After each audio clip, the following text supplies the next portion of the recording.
night for the Hawks. Turnovers, limit them, 0 if possible, and converting on third down. They give us to Morris here on 1st and 10. He tries to get to the outside, gains a couple to the 27-yard line as he's a little slow to get up, but he looks like he's okay as he's brought down on the play by Mosai Newsom. As we mentioned when the Go-Hawks come out, they're up front. They've got Mason Spree, Jacob Kaiser, Riley Lubin, Mosai Newsom, and Matt Bibler. We'll get to the rest of their starting lineup as there's 10.5 minutes left to go first quarter. It's 2nd down and 8 for the Hawks. They send a man in motion, pistol formation. They give us to Morris, left side, and he's met at the line. Met at the line of scrimmage that time by Jordan Geyer. After maybe a gain of 1, it'll be 3rd down and 7 here for the Hawks. The tight end for the Go-Hawks is Nick Schwem. Your backs and receivers are Gabe Santiama, Michael Huygens, Jack Stewart, and Joey McNally. The Hawks will throw on 3rd and 7. They're looking for Nagel, overthrew him. In and out of the hands of one of the defenders for the Go-Hawks, as almost coming up with that interception was Brady Thompson, but it falls to the turf, and it'll be 4th and 7, and that'll bring the Go-Hawk fans to their feet early on in this contest as the Hawks will have to punt it away. And just a little bit overthrown there by Tanner to John Nagel there, unfortunately, because it looked like John had good position on the Go-Hawk defender. Just ball was a little bit out of his reach, forcing West Delaware into a punt here. As it will be Harrison Goebel set to punt away for the Hawks. High punt by Goebel as they're going to let it go. As watching this one roll away from him is Jackson Little. And the Hawks will pick it up at about the 28-yard line, and that's where the Go-Hawks will start with it, 1st and 10. Don't forget, a lot of football action here on KMCH tonight. Right now on KMCH.com, you can hear East Buchanan as they host Lisbon tonight with John Swisher and Kevin Barnes. And then immediately following our game tonight, you can hear Western Dubuque at Kingston Stadium taking on Cedar Rapids with Dan McClain and Trevor Hunt. As the Go-Hawks will come set as John Sturslin, their starting quarterback here, with Santiama in the backfield. They give to him on 1st and 10. He goes to the right side. He's going to get it up to about the 31-yard line. That'll be a gain of 2 yards there for Santiama. A gain of 2, and it'll be 2nd down and 8 for the Go-Hawks. As they come set, they huddle up here. Yeah, they're going to be very similar. Sorry to interrupt. They're very similar to a more of a traditional offense, Jamie. You're going to probably see Waverly use pretty much all of, if not the majority of, that 25-second clock. So their time of possession is going to be pretty significant tonight. Pistol formation for the Go-Hawks. Santiama in the backfield. Sternslin will throw. He's got a man out there, and it's going to be incomplete. He's broken up there by Tyler Kelly as he was looking for Joey McNally down the sideline. And Tyler Kelly got a hand on it and knocked it away. It'll be 3rd down and 8 for the Go-Hawks. Yeah, and Tyler did a nice job. He saw the ball coming in. He timed it perfectly where he just kind of swatted it away with his left hand there. So nice job there by Tyler to force a 3rd down, and hopefully the Hawks can do what Waverly did to them and force them into a punt. It'll be 3rd down and 8 for the Go-Hawks. As Sternslin, the senior quarterback, will come set. Trips receivers to the left, one to the right. He looks to throw. He is looking across the middle. Got a man out there. Incomplete. That ball had to have rolled on the ground. Yes, it did. It's a nice diving effort that time by Jordan Chandler, but it falls down onto the turf. He rolled over it, and it falls incomplete. It'll be 4th and 8 for the Go-Hawks, and they will send their punt team out here after their first possession. So both teams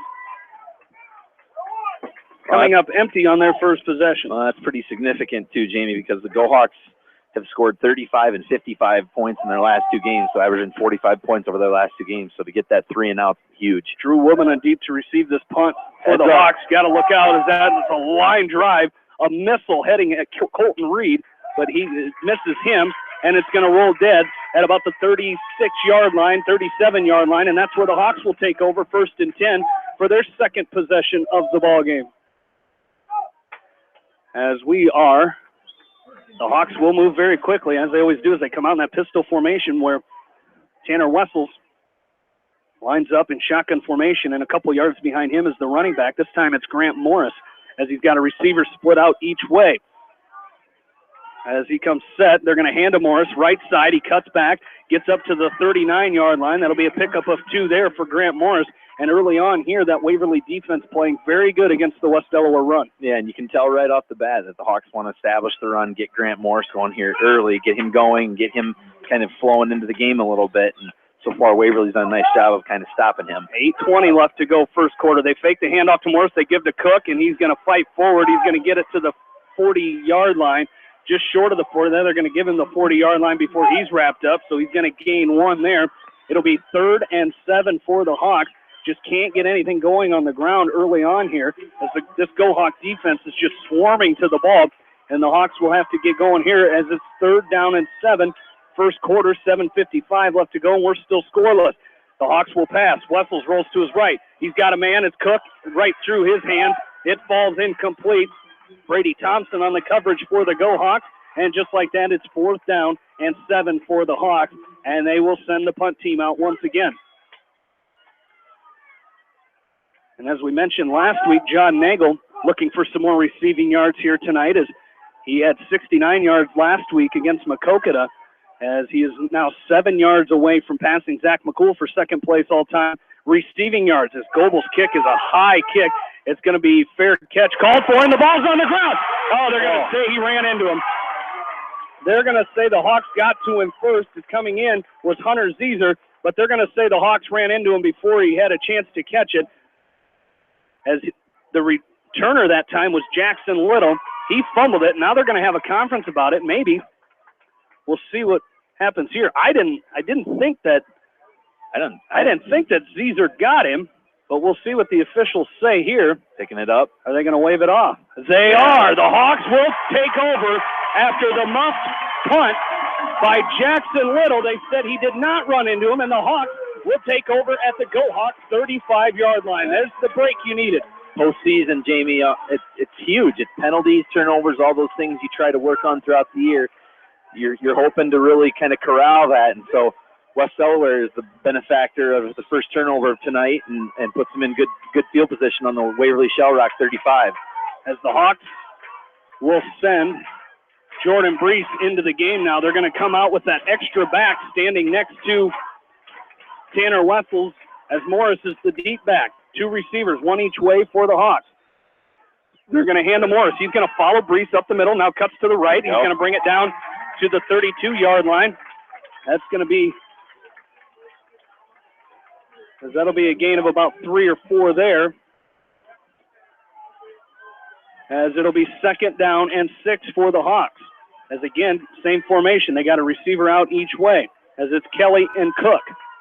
Wessels comes set. They give to Brees up the middle. He full rushes his way down to the 26-yard line. That'll be a gain of 5, and it'll be 3rd down and 1 for the Hawks, as now the running game's starting to get going a little bit here. Yeah, and it's 3-4 yards at a time, and that's what you might have to do tonight against this Waverly defense, is really get physical with them and move the ball at 3 or 4 yards at a crack. Gives to Brees up the middle. He's got a hole, and he's still on his feet down near the 20-yard line. That'll be a 1st down for the Hawks. 1st down, West Delaware on the ground as Jordan Brees takes that handoff and goes up the middle for a nice run and a 1st down for the Hawks. It's 1st and 10 at the Waverly-Shell Rock 20. Here in the first quarter, 6:45 left to go, and we're still scoreless. They're going to give to Morris. Right side, he's down near the 20, inside the 18-yard line. He's going to be brought down by Jordan Geyer. As Jordan Geyer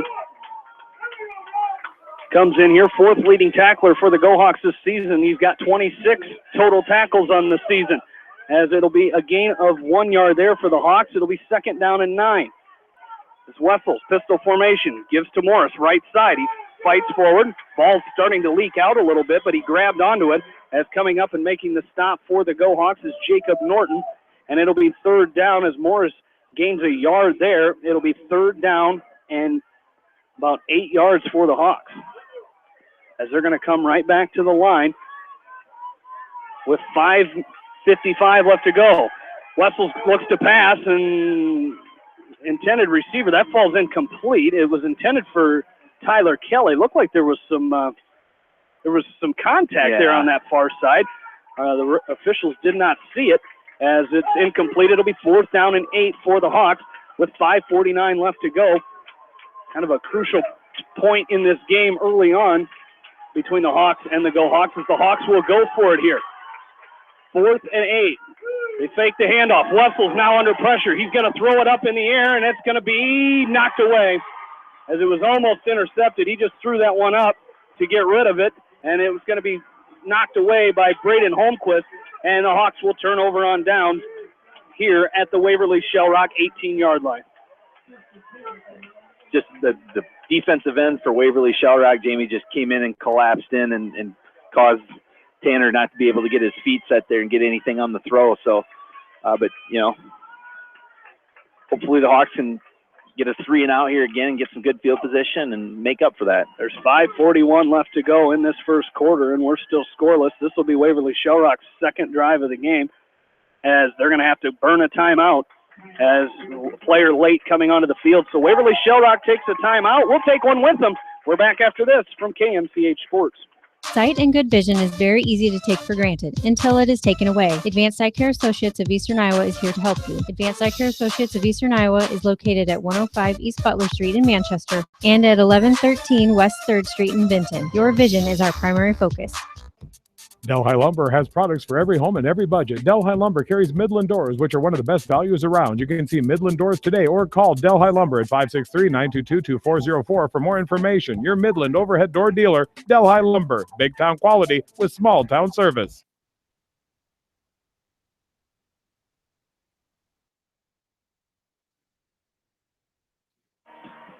Back into Brown Field, opening round of the 2016 Iowa High School State Playoffs. West Delaware and Waverly-Shell Rock tied at 0. 5:41 left to go in this first quarter, as John Sternslin, the quarterback for Waverly-Shell Rock, comes set, and he's going to hand off up the middle to Santayama. Hands off to Santayama, and he's going to carry forward for a gain of about 5 yards there. It'll be 2nd down and 5 for the Go Hawks, as Santayama carries for 5 there, with 5:15 left to go here in quarter number 1. As Sternslin comes set, he sends a man in motion. They're going to fake the handoff to him. They're going to give it to Santayama, and he's dropped right at the 25-yard line. Is coming up and making the stop that time for the Hawks was Grant Morris. A nice stop there. Nice stop there by Morris, and it'll be 3rd down and 4 here for the Go Hawks, as they have it at their own 25-yard line after the Hawks tried to go for it on 4th down and turn the ball over on downs. The Go Hawks come set here with 3rd and 4. They come set, pistol formation, 2 receivers to the right. As Sternslin comes set, he looks to throw. He's looking to, now he's rolling out to his right. He's under pressure, looking down the field. He's going to throw it. That ball's into coverage, and it's incomplete. Knocked away out there that time by Logan Madlam, and it's incomplete, and it'll be 4th down and 3. 4th and 3 for the Go Hawks. And they will send the punt team out. Nice defense there by Logan Madlam, as that ball was wobbly and up in the air for grabs. It gets knocked away by Madlam, and it'll be 4th and 3, and the Go Hawks send their punt team out. And back to punt is Jordan Geyer. Deep to receive this punt for the Hawks is Drew Wobina, with 4:19 left to go in this first quarter. The Go Hawks. Geyer takes a snap. He gets the punt off. A nice spiraling punt here. It bounces at the 38. Wobina's going to let it go. It's going to bounce down near the 30, inside the 30 to the 28-yard line. Right at the 28-yard line for the Hawks, and that's where they will start this next drive, 1st and 10. So both teams battling field position here, as the Hawks flipped the field on that last one, driving it down inside the Waverly 20, but couldn't punch it in on that 4th down. And now we have 1st and 10 for the Hawks at their own 28-yard line, as they will come set, pistol formation. With 4:07 left to go in the first quarter, and we're still scoreless. And why wouldn't we be in this great contest between 3A teams? Grant Morris comes up the middle, and he carries forward to the 35-yard line. That's a gain of 7 for Grant Morris. and it'll be 2nd down and 3. That gain of 7. It'll be 2nd down, and they're going to give him 6 yards on that. It'll be 2nd and 4 for the Hawks as they come set. Once again, they're going to throw. Rolling now rolling to his right is Wessels. He's going to keep it himself. He's got it at the 40, and he's got the first down for West Delaware. Tanner Wessels runs it himself before getting taken down by Jackson Little, but that's good for a West Delaware first down, their 3rd of the ball game. And the Hawks driving here. They have it 1st and 10 at the Go Hawk 43. Nice job there by Tanner. Looked like he kind of slowed down, almost like he was going to come to a complete stop. He slowed down, stutter stepped a little bit, and cut in for an extra 3 or 4 yards. Quick pass, screen pass to Mangold. He's got it at the 40, 45, 50, and he's going to step out of bounds at the 49-yard line of Waverly-Shell. Nice pitch and catch there from Tanner Wessels to Mitchell Mangold on that wide receiver screen as the Hawks in their home uniforms tonight, black tops with the gray numbers and black and gray trousers with the gray helmets and orange WD on the side. That's my best trousers. That's my best Pat Hughes impression there. I got to say trousers. Yeah. As the Hawks come for 2nd down and 2, they give it to Morris. He's going to gain and get back to the line of scrimmage. Might have gained a half a yard. It'll be 3rd down and 2 for Waverly-Shell Rock. They are in their road uniforms, white tops with big black numbers and gold pants with the black stripe down the side and the gold helmets with the Go Hawk symbol on the side of it. It's 3rd down and 2 for the Hawks. They're going to run that screen pass. This time it's to Cook, and he falls forward enough for the first down to the 47-yard line of Waverly-Shell Rock. And that'll be a West Delaware first down. As this one through the air. Yeah, by about a yard there. So nice job there by Cook of recognizing where he needed to be on that and where the sticks were to get the first down. So good job converting again on 3rd down. We need to keep chains moving, and the Hawks are doing it here in this drive. 1st and 10. They're going to fake the run to Mangold, and that's going nowhere. Is busting through the line and bringing Wessels down was Hunter Poppy back at the 49-yard line. As that's a loss of 3 yards there for the Hawks, as that play really didn't have time to develop before Poppy busted through there and dropped Wessels in the backfield. So 2nd down and 14 for the Hawks. They look to pass. And miscommunication there as Tyler Kelly was running an out-and-up route pattern, and Wessels threw it to that 5 yards and out route, and it falls incomplete. It'll be 3rd down and 14 for the Hawks. Ball at the Go Hawk 49-yard line. And Waverly, Jamie, if you watch, they got their 4 down linemen that they're playing, but then they're crashing in the 2 linebacker. They're crashing a linebacker from each side, so they're sending in some heat Tanner's way. Oh, and he's got a wide open man coming right at him. He's going to pass it. The pass is going to be completed. It's Cabron Cook, but it's going to be right back at the original line of scrimmage to the Go Hawk 46, and it'll be 4th down and 10 for the Hawks, and they are going to send the punt team in. Try to flip the field on the Go Hawks here. Great defensive battle early on here between the Hawks and the Go Hawks. And the Hawks will punt it away as deep to receive for the Go Hawks is Jackson Little and Jordan Chandler. As Goebel's punt is away, an end-over-end kick. And Chandler touches it and fumble. The ball's on the ground, and the Go Hawks will fall on it at their own 14-yard line as the ball was down. And coming up and coming to the rescue that time was Ryan Willis, and the Go Hawks luckily recover that punt at their own 14-yard line. It'll be 1st and 10 Go Hawks from their own 14-yard line here. As we're here in quarter number 1, 2:07 left to go in the first quarter, and we're still scoreless. And both teams are kind of just trading punches here a little bit, Jamie, just trying to feel each other out. Kind of, we've seen this before. You know, when you get in the postseason, you kind of feel each other out, and then eventually something breaks open here. So hopefully the Hawks can get another turnover here off Waverly-Shell Rock. Santillana is going to get the carry, and he's wrapped up. As I saw Logan Wynn in there, got a hand on him. As I didn't see who the other Hawk was, but it was Logan Wynn who got that first hand on him, and it's a gain of 1. It's 2nd down and 9 here for the Go Hawks. A nice stop there as Santillana comes in as their leading rusher this season, 160 rushing attempts for 848 yards and 10 touchdowns. He is a big back. As he comes in, he's listed at 5'8", 190. I believe the 5'8" part. He's a big back as they're going to send a man in motion. They give to Santiama up the middle. He spins off one. He's still fighting forward before Casey Wenger brings him down at about the 22-yard line. Nice run there by Santiama, and it's going to be third down and about 2 yards here for the Go-Hawks.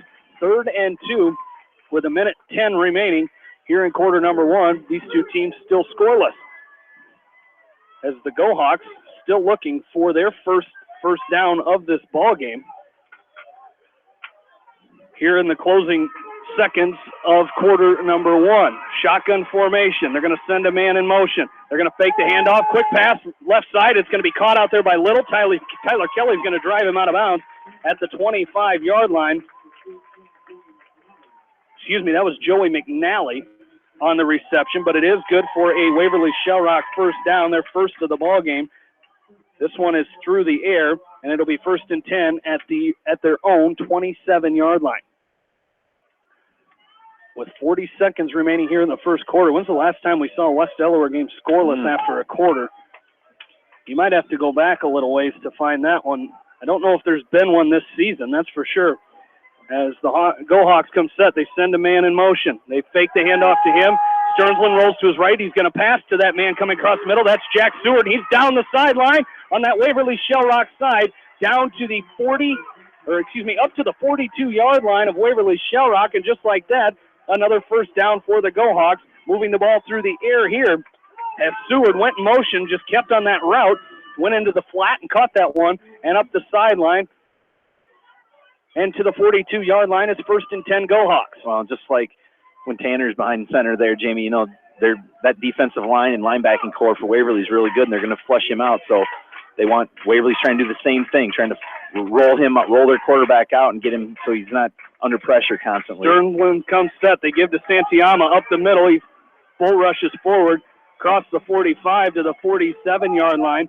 As coming up and making the stop for the Hawks on Stearnsland is Caleb Sparks at the 47-yard line. That's a gain of 5, and that is how our first quarter will end. Hawks and Go-Hawks scoreless after 1. We're back after this from KMCH Sports. At Community Savings Bank, it's simple. Simply Free Checking comes with free debit cards, free online banking with bill pay, free mobile money, and free thank you gifts. Find out more about Simply Free Checking at one of our 7 locations or online at csbiowa.com. Community Savings Bank. Member FDIC. Jay's Auto Supercenter on the Greater East End of Manchester has quality pre-owned vehicles, great financing options, and a full-service department, body shop, and detail department. See their full line of vehicles online at jsautosales.net. At Jay's Auto, customer satisfaction is their #1 priority. Hi, this is Jamie Vasky at Don & Walt LLC, your independent Lennox dealer in Manchester, encouraging you to plan ahead. Have us check your heating or air conditioning unit before you need it. For residential or commercial plumbing and heating needs and top quality Lennox furnaces and heating units, see Don & Walt LLC on East Main Street in Manchester, or give us a call at 927-2232.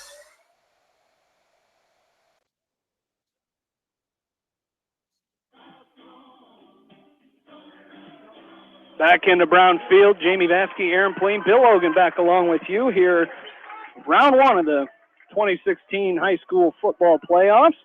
It's 2nd down and 5 for Waverly-Shell Rock. They hand up the middle. This is Santiama, and he carries forward for a couple. Nice job there by John Nagel, wrapping him up and bringing him down after a gain of 1. It'll be 3rd down and 4 for the Go-Hawks. Score update, Cedar Rapids Xavier leads Davenport Assumption 14-6 in the first quarter. East Buchanan and Lisbon tied at 6. That game in quarter number 2. No score between Cedar Rapids, Washington, and Western Dubuque. That game in the second quarter. And Iowa City High is leading North Scott 12-0. That in quarter number 1. 3rd down and 4 for the Go-Hawks. Just underway, second quarter. As Stensland comes set. He looks to pass. He's throwing down the left side. He's got a man wide open for a first down. As making that catch was Jordan Chandler, and he crosses midfield down to the West Delaware 43-yard line. Another first down for the Go-Hawks. And it's the same play that they got the last big first down on, too, Jamie. They just kind of drag that guy that comes in motion. They drag him across the field, and there just simply aren't enough defenders to cover him, and so he's left virtually wide open. So the Hawks will have to keep that in the memory banks here. It's twice now that they've been kind of stung with that. They move it back to the 44 of West Delaware. 1st and 10, go Hawks. Pistol formation, 2 receivers to the left, 2 to the right for John Stensland. They send a man in motion. They hand it off up the middle. Santiama, and he's wrapped up in the backfield. Nice job there that time. As coming up and making the stop was Logan Marsden and John Nagel. Nice job by those two. And primarily the tackle by Marsden. Marsden makes the stop for the Hawks, and it's a loss of 2. It'll be 2nd down and 12 for the Go Hawks. As they come set here with 10:40 left to go in this first quarter. As they send a man in motion, this is Chandler. They're going to roll him, keep him rolling to his right. Now Stensland's going to throw downfield. He's got a man out there. He's going to be knocked down. Defense. Great job, as that was Drew Womana on the coverage. The intended receiver that time was Nick Schwem, and that pass ball's incomplete. It's 3rd down at 12 for the Go Hawks. Yeah, and again, just great defense by the West Delaware Hawks secondary, Jamie, of going up and timing it perfectly and then knocking the ball down.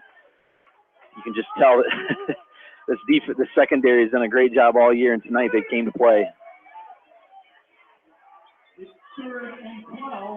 As it's 3rd down and 12 for the Go Hawks, as the 8th-ranked West Delaware Hawks come in here set on defense. 3rd and 12, 10:27 left to go, second quarter. We're still scoreless. Down the middle, Stensland fires, and it's incomplete. Off the hands of Joey McNally, and it's 4th and 12 as McNally had it. It went right through his hands, off his helmet, and bounced away. And it'll be 4th down and 12 for the Go Hawks, and they will send the punt team on. And not only did the Hawks catch a break there, but I think if he catches that, the Hawk defender was kind of stumbling a little bit. I think maybe McNally could have ran into the end zone for a touchdown. He got behind the Hawk defender a little bit, so big play there and a big drop there by that Waverly-Shell Rock receiver McNally. 4th down and 12 is back to punt is Geyer. Deep to receive for the Hawks is Rubina. As Geyer handles the snap, the punt almost blocked as it's a wobbly kick. It's going to bounce. Oh, that takes a Waverly-Shell Rock bounce. As it bounced at the 21, looked like it was going to head out of bounds, and it went up the sideline to the West Delaware. It looks like about the 13-yard line. That's where the Hawks will take over, 1st and 10. Again, Waverly-Shell Rock 5-2 in their district, as their 2 district losses were to Benton Community 14-12 and lost to Cedar Rapids Xavier 42-0. But they defeated Independence, Vinton Shellsburg, Decorah, South Tama, and Charles City in district play. As the Hawks 8-1, their lone blemish coming to Clear Creek Amana back in week 6, 30-14. And it's 1st and 10 for the Hawks here. Pistol formation. We're in the second quarter. They're going to fake to Morris. Wessels keeps it himself. He's got it at the 25-30. He's down the middle of the field. Cuts back at midfield. Cuts back again at the 40. 35-30. Tanner Wessels down the sideline. He's got a couple men to beat. He's going to be knocked out of bounds inside the 10-yard line. 1st and 10 West Delaware on a huge run by Tanner Wessels. And boy, did that hole for Tanner Wessels open up. It's like the seas parted, Jamie, right up the middle of the field. Once he kept it, he just planted that left leg and headed upfield. And once he got there was a Waverly-Shell Rock defender around him within 5 yards, and he just kind of weaved his way around the field down that far sideline by the Waverly-Shell Rock bench. Picked up a huge gain there. I'm not quite sure exactly. It's got to be in the 70-yard range. 70, 80 yards. As they're going to mark it down at the 13-yard line, I believe. The Hawks will hand it off up the middle. This is Brees. As that's Jordan Brees carrying that time up the middle. He gains 1 or 2 there as he's knocked down by Hunter Poppy. As he gains 1, it'll be 2nd down and 9 here for the Hawks with 9:35 left to go first quarter. And the Hawks come set with that pistol formation with the extra blocker in there in Brees. They fake the handoff to Morris as Wessels keeps it himself. He's down to the 11-yard line. Down to the 11 is Tanner Wessels, and it'll be 3rd down and about 8 yards here for the Hawks. Got to move here if you're the Hawks. It's time to put It's time to put a score up here as the Hawks quickly back to the line. Oh, there we go. That'll help. Defense? Yeah. I didn't see it. I had the binoculars focused on Tanner Wessels, as it is going to be offsides against the Go Hawks. That'll make it 3rd down and 3. It'll be 3rd and 3 for the Hawks now. Ball. You can't really see where the ball's at. They're kind of in a bad spot. It is the 6-yard line. Wessels is going to give to Morris. Right side, he fights forward. I'm not sure he got it. He got inside the 5 to about the 4-yard line. They're going to be about a yard short of the first down. It'll be 4th down and 1 here for the Hawks, with 8:45 left to go here in this second quarter. Hawks quickly to the line. Wessels comes set, and the Hawks will call a timeout. They tried to get him to jump offside, but to no avail. And the Hawks take a timeout with 8:36 left to go for second quarter, as it's 0-0 still between these two teams. We're back after this from KMCH Sports. Farmers Savings Bank proudly supports all area athletes and their coaching staff. For all your banking needs, visit them in Colesburg, Elkport Garber, Strawberry Point, Arlington, and Aurora, or online at farmersavingsbank.com. Member FDIC.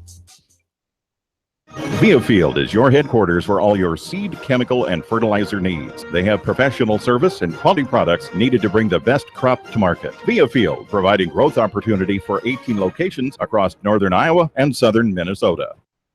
Head to Fireside Pub and Steakhouse before or after the game or anytime, featuring steaks, seafood, pasta, sandwiches, and even fresh-made pizza. They say it's the best around. Visit them on the web at firesidemanchester.com for a full menu and special offers. Just like a great coach, State Farm agents like me, Julie Smith, can help you develop a game plan for your insurance needs. Whether it's car, home, life, health, or business insurance, I can dig into the playbook and help you find the affordable coverage you need. For all your insurance needs, call on a winning team. The Julie Smith State Farm Agency in Manchester.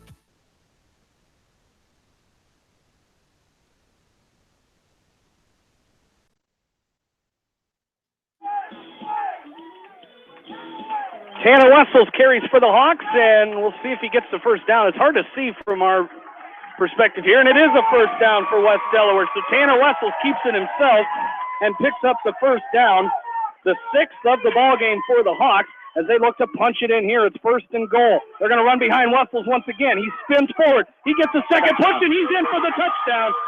Touchdown, West Delaware. Tanner Wessels will get the yardage here from Bill Logan. 2 yards? Should be. Bill says thumbs up, 2 yards, I think. Let me look again. 1 yard out. A 1 yard touchdown run. He's cheating him there, but Tanner Wessels in for the touchdown. And the Hawks go up 6-0 here with 8:23 left to go in quarter number 2. And 2 or 3 big plays on that touchdown drive, Jamie, that we'll get to, but the big run by Wessels and that 4th down conversion. Quick snap. The Hawks got to get it away. It is good. The kick is good by Aaron Toll, and the Hawks lead 7-0 with 8:23 left to go first quarter. We're back after this from KMCH Sports. Hi, this is Chris Henry, Service Manager of Brown Sales and Leasing in Elkader. Our goal is to make your car buying experience the best possible, and our factory-certified technicians are dedicated to you and your vehicles. Stop in and see us at Brown Sales and Leasing in Elkader, or visit us online at FullerBrowns.com. Your hometown dealer, wherever your hometown may be. Best of luck to all area athletes and coaches. At Three Rivers, our customers come first. Your business is very important to us. Our goal is to provide you with the best products and service that you have come to expect from Three Rivers. Visit our website at threeriversfs.com or the location nearest you. Three Rivers, your partner in growth solutions. Citizen State Bank, your locally owned, community-minded, and customer-oriented bank, is here to serve you.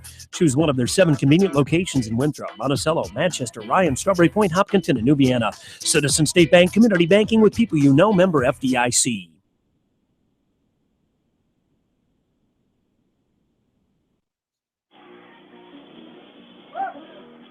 Back into a very balmy night here at Brown Field. Hawks lead at 7-0 after the touchdown run by Tanner Wessels. A great drive by Tanner Wessels. Aaron will get to that in just a second, but Aaron Toll is set to kick off, and it's a nice kick. It's going to be taken by Jordan Chandler at about the 10-yard line. This is not Jordan Chandler. We'll get Jack Seward. He's off to the right side, and a nice hit there that time. A couple Hawks got in there. I believe it was Nick Casey who made the stop for the Hawks that time. And it'll be 1st and 10, a nice return by the Go Hawks. Yeah, and that touchdown drive, Jamie, by the Hawks, 6 plays, 88 yards, took 1 minute and 46 seconds off the clock. Tanner Wessels with the 1 yard touchdown run, aided by 2 big plays, a 74-yard run by Tanner, and then also a 4th down conversion inside the 10-yard line. Puts the Hawks up now 7-0 with 8:13 to go here in the second quarter. The Go Hawks will come set the ball at their own 37-yard line. They send a man in motion. They're going to hand off to Santiama. We'll get it. There we go. Santiama. I knew I'd get it eventually. As he carries forward for a couple there, it'll be 2nd down and 8. We've got 8 minutes left to go in this second quarter. Between the Hawks and the Go Hawks, 7-0 West Delaware with the lead. It's 2nd down and 8 for the Go Hawks. They have it on 40-yard line. And if you are listening at home, you probably already know the score of the Cubs game. It's still 0-0, bottom of inning number 2 between the Cubs and the Indians. World Series Game 3, the series tied 1 apiece. The Go Hawks send a man in motion. This is Stewart, but they're going to hand off to Santiama, and he's wrapped up in the backfield. John Nagel with the hit, wrapped him up, drove him into the ground, and he gets back just shy of the line of scrimmage. But we'll say it's still going to be 3rd and a long 8 here for the Go Hawks with 7:10 left to go in the second quarter. Yeah, and John just grabbed a hold of him and just drug him down. A nice job there by the defense. At this point, and eventually I'm sure they'll be calling here if you're Waverly-Shell Rock, but at this point they're sending the guy in motion. I don't think they've handed it off to him yet. They've given it to Santiama every time, and the Hawks are ready for it. Got to watch the man in motion here if you're the Hawks. And they don't send one in motion. As Stenslin looks to pass, he's going down the field. It's going to be, oh my goodness, it's going to be caught by Joey McNally, aided by Tyler Kelly, and McNally is down to the 16-yard line. It looked like Tyler Kelly had an interception, but the ball was in between both of their hands, and at that point, it was a wrestling match for the ball, and it was McNally who came up with it down to the Hawk 17-yard line. Yeah, and you were just about ready to call the interception because I was the same way. I thought Tyler was going to haul it in. Looked like it might have even hit Tyler in the chest and bounced up, and then McNally retrieved it off of his chest and hauled it in for an extra 5 yards down inside the Hawk 30-yard line. Shotgun formation for the Go Hawks. They send a man in motion. They hand it to him. This is Jackson Little. He's got it from left to right. He's going to be wrapped up in the backfield, back to the 20-yard line. Nice job. Drew Wibena, John Nagel combine on the stop and wrap him up in the backfield. That's going to be a loss of 3 yards there. It'll be 2nd down and 13. Yeah, nice job there by that Hawk defense of stringing it all the way down to the near sideline here by this Hawk bench, and eventually you just run out of real estate. You can't go anywhere, and that's what happened. And the Hawks did a nice job of dropping in for the 2-yard loss and creating a 2nd and 12 situation here. So here we go. It's 2nd down. They call it 12 for the Go Hawks. Stenslin comes set. They hand to Santiama up the middle. He's got a big hole, and he's in. Nobody touched him. In for the 20-yard touchdown run. Gabriel Santiama in for the Go Hawk touchdown. And just like that, the score is 7-6.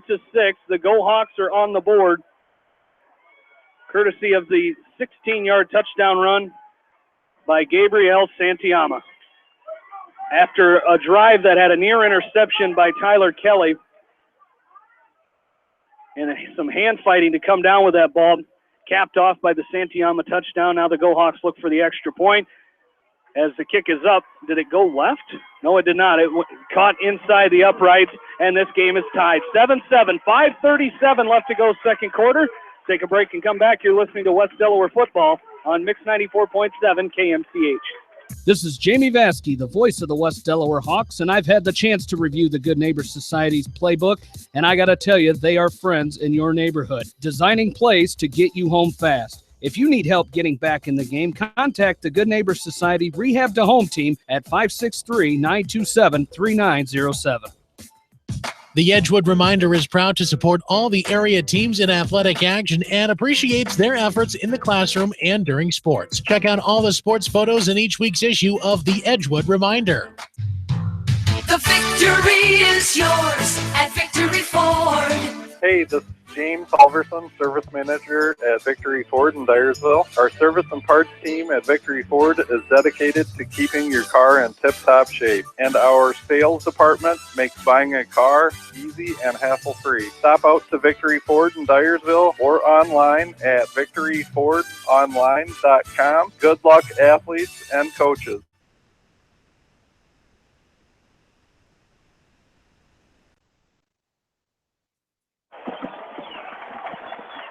Along with in-studio producer, news director Janelle Tucker, Jamie Vasky, Aaron Plain, and Bill Logan back here from Brownfield, and the kick by the Go Hawks will go out of bounds. It'll be 1st and 10 West Delaware as they bring it out to the Hawks 35-yard line. A touchdown drive by Waverly-Shell Rock. 5 plays, 63 yards, took 2 minutes and 46 seconds off the clock. Gabriel Santillama with the 20-yard touchdown run ties the game now 7-7 with 5:37 to go here in the second quarter. You say that better than I do tonight, but here we go. It'll be 1st and 10 for the Hawks. See if they have an answer for that Go Hawk touchdown as they will come set. Pistol formation, Brees in there as the extra blocker. 2 receivers split out, 1 each way.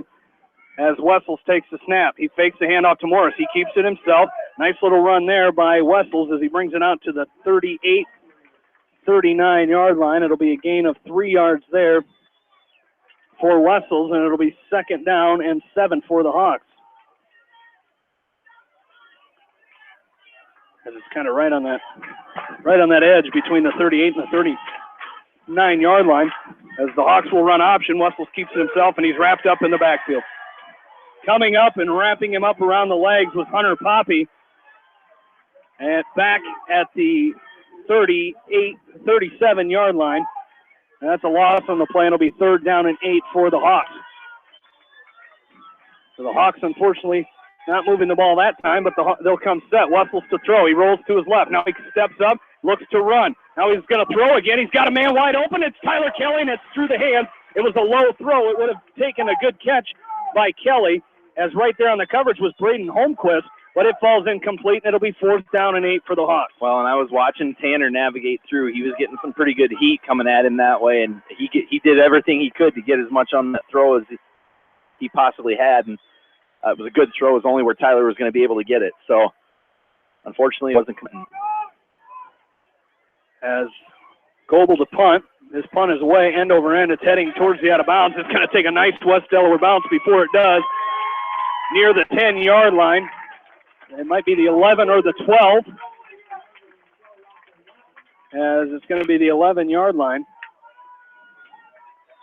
And that's where the Go Hawks will start this next drive, 1st and 10. Don't forget, we still have Coach's Corner tomorrow morning at 9 with Mike Johnson, as we'll hear from the area teams that are still playing. Of course, Jerry Alden and the East Buchanan Buccaneers, and Bill Logan will talk with West Delaware head coach Doug Winkowich tomorrow morning at 9 on the Coach's Corner with KMCH program director Mike Johnson. There's 4:32 left to go in this second quarter between the Hawks and the Go Hawks, and the Go Hawks have it 1st and 10 at their own 11-yard line. Stensland comes set. They send a man in motion. They give to him as he runs off the left side, and he's going to be wrapped up. Nice job out there. Open field tackle, wrapping him up by the legs. That time was Logan Madlam. The ball carrier was Jordan Chandler, and he gains 4 yards there. It'll be 2nd down and 6 on that end around by the Go Hawks and Jordan Chandler. As John Stensland, as we mentioned, 6'1", 170-pound senior quarterback for the Go Hawks, has had a good season this year, 81 of 129 passing. That's a 62.8 completion percentage for 1,002 yards, 12 touchdowns, and 5 interceptions. As he comes set here, he's going to pass. He pumps once. He looks to throw. He throws down the field. He's got a man down the sideline, and it's going to be caught by Jack Seward. Jack Seward caught. Great catch, great ball placement that time by Stensland as he catches it at the Waverly-Shell Rock 46-yard line. Yeah, and a beautifully thrown ball there by Stensland. It was just in only the place that Seward could get it. So, you wonder, Stensland only got 5 interceptions on the year, Jamie, so his accuracy is there. You talked about almost 63% pass completion percentage. So, when he's got time, when he has time, he's very accurate. 1st and 10 Go Hawks. They have it at their own 46. They send Little in motion. They fake to him, and Stensland keeps it himself. He ran into Caleb Sparks at the line of scrimmage, and he's going to fall backwards to the 45-yard line. That'll be a loss of 1 on the play. It'll be 2nd down and 11 for the Go Hawks. This game is tied 7-7 with 3:30 left to go, second quarter.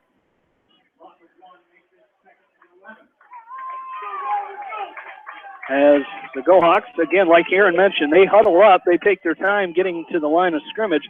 They do that here as they come set in a pistol formation. 2 receivers to the left, 2 to the right for the Go Hawks, and Stensland comes set. The handoff up the middle. Santiama, he runs into John Nagel, short of the 50-yard line to the 48-yard line, as Caleb Zeeser also right there for the Hawks. And it's going to be 3rd down and about 6 yards here for the Go Hawks. Call it 3rd and 7 as they're going to place it at the 49-yard line of the Go Hawks. And what a first half this has been so far, tied at 7. No scoring after 1. Both teams have scored here in quarter number 2 to make it 7-7. And the Go Hawks face a 3rd and 7. Stensland comes set. He looks to pass, and there's a penalty marker. The Go Hawk fans are cheering. And this could be against the Hawks. Yeah, it looks like they're motioning a neutral zone infraction. Illegal Right. procedure against the Go Hawks. I was with you. I thought maybe one of the Hawk defenders was kind of leaning in a little bit too far, but Again, I was on Stensland there, so I didn't see the line. I just heard the Go Hawk fans cheering. That's Waverly-Shell Rock's 2nd penalty of the ball game, just the 2nd penalty of the ball game. Excuse me, 3rd penalty of the ball game. They had that special teams penalty. Thank you, Bill. I caught myself before you had a chance to correct me yourself. As it's 3rd and 12. You know why I'm saying that. As 3rd down and 12 for the Go Hawks, and we've got a whistle, and the Waverly-Shell Rock is going to take a timeout with 2:29 left to go, second quarter. We're back after this from KMCH Sports. TriVet Associates is a mixed animal veterinary clinic with offices in Farley, Dyersville, and Holy Cross. Our 8 doctors serve the Dubuque, Manchester, Guttenberg, and Cascade areas and provide veterinary services to both large and small animals. For more information, find us on Facebook or visit our website, trivetinc.com. Whether it's wiring, security, phone systems, fire detection, or home entertainment, Price Electric and High Tech Communications are here to make your life easier. Find out more at priceelectric.us or hightechcommunications.us. Price Electric and High Tech Communications, changing your world with technology. Whether it's an orthopedic, sports, or occupational injury you are suffering from, Regional Medical Center Therapy Services has you covered. With a customized treatment program, Regional Medical Center Therapy Services can get you back on track in the active game of life. Regional Medical Center, excellence in healthcare, close to home.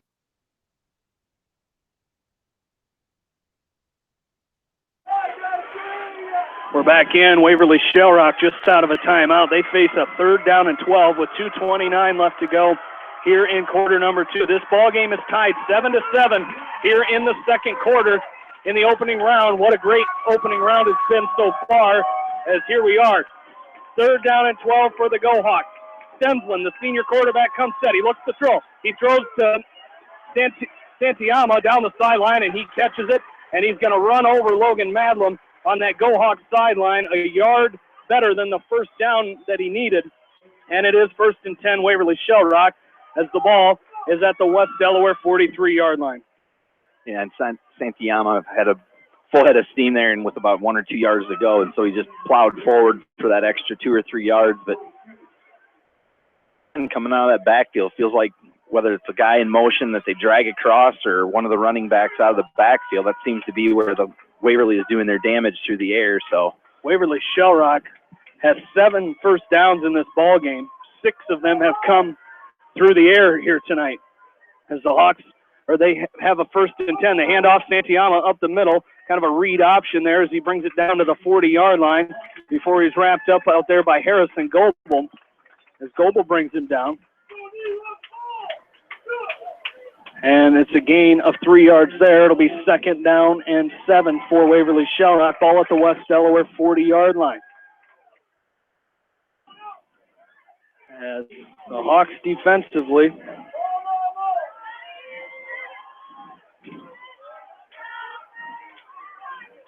comes set. Pistol formation for the Go Hawks. A minute 45 left to go in this first quarter. They're going to fake the run. Stensland keeps it himself. He's got enough for the first down as he's down to the West Delaware 30.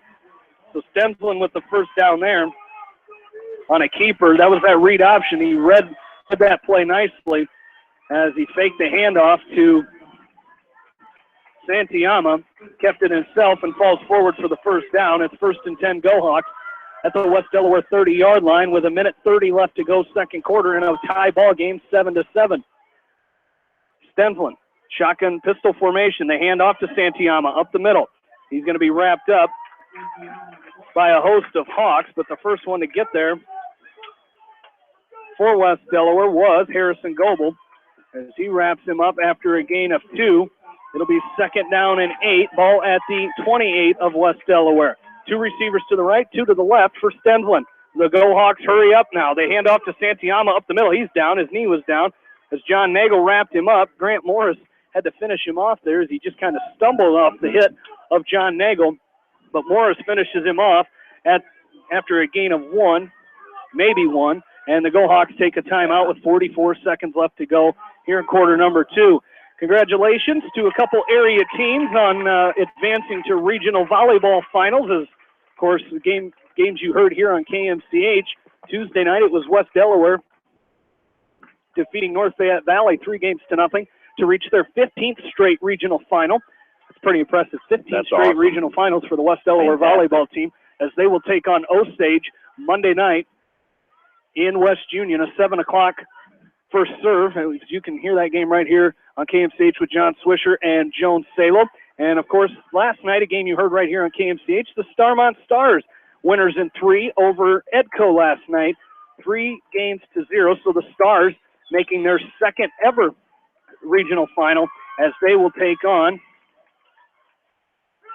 I know this too, Tripola. They'll take on Tripola Tuesday night, a game you'll hear right here on KMCH as well.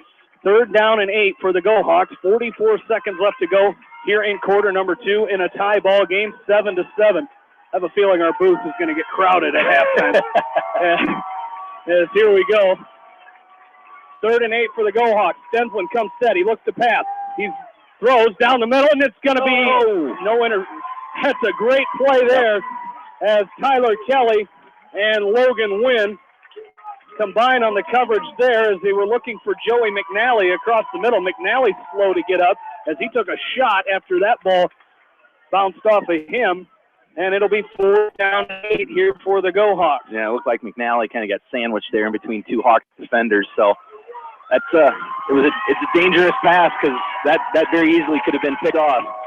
4th and 8. The Go Hawks will go for it here. Watch the Stensland looks to pass. He's looking into the end zone. The pass is going to be caught. Touchdown as they go right back to Joey McNally. Right back to McNally, and he catches it for the touchdown. Of how many yards? Did you see how many yards? Remember how many yards that was? We'll have to get that from Bill Logan there as once I find him. As there he is. We'll hear from him here in just a second. Bill, I forgot to check the yard markage. 18 yards. 18-yard touchdown pass that time from Stensland to McNally, and the Go Hawks go up 13-7 here with 33 seconds left to go in quarter number 2. The Go Hawks on to attempt the extra point, and a penalty marker down as getting ready to kick this one is Jacob Norton. And the Hawks jump off sides. That'll be a penalty against West Delaware. Their first of this ball game. And it's a 5-yard penalty, half the distance to the goal here. As the Go Hawks appear that they will still go for it here is Norton. Great kicker this season for the Go Hawks is he's 27 of 29, 28 of 30 now after the one earlier. As this one is going to be through, and it's good. Go Hawks lead it 14-7. 33 seconds left to go first half. We're back after this from KMCH Sports.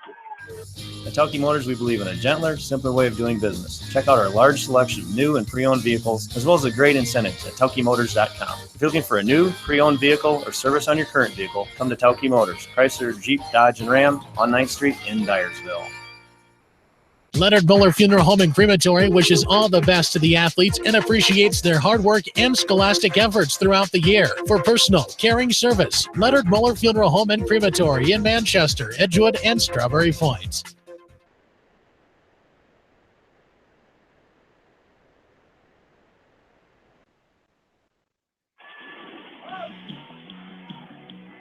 Back into Brown Field, 33 seconds away from halftime here.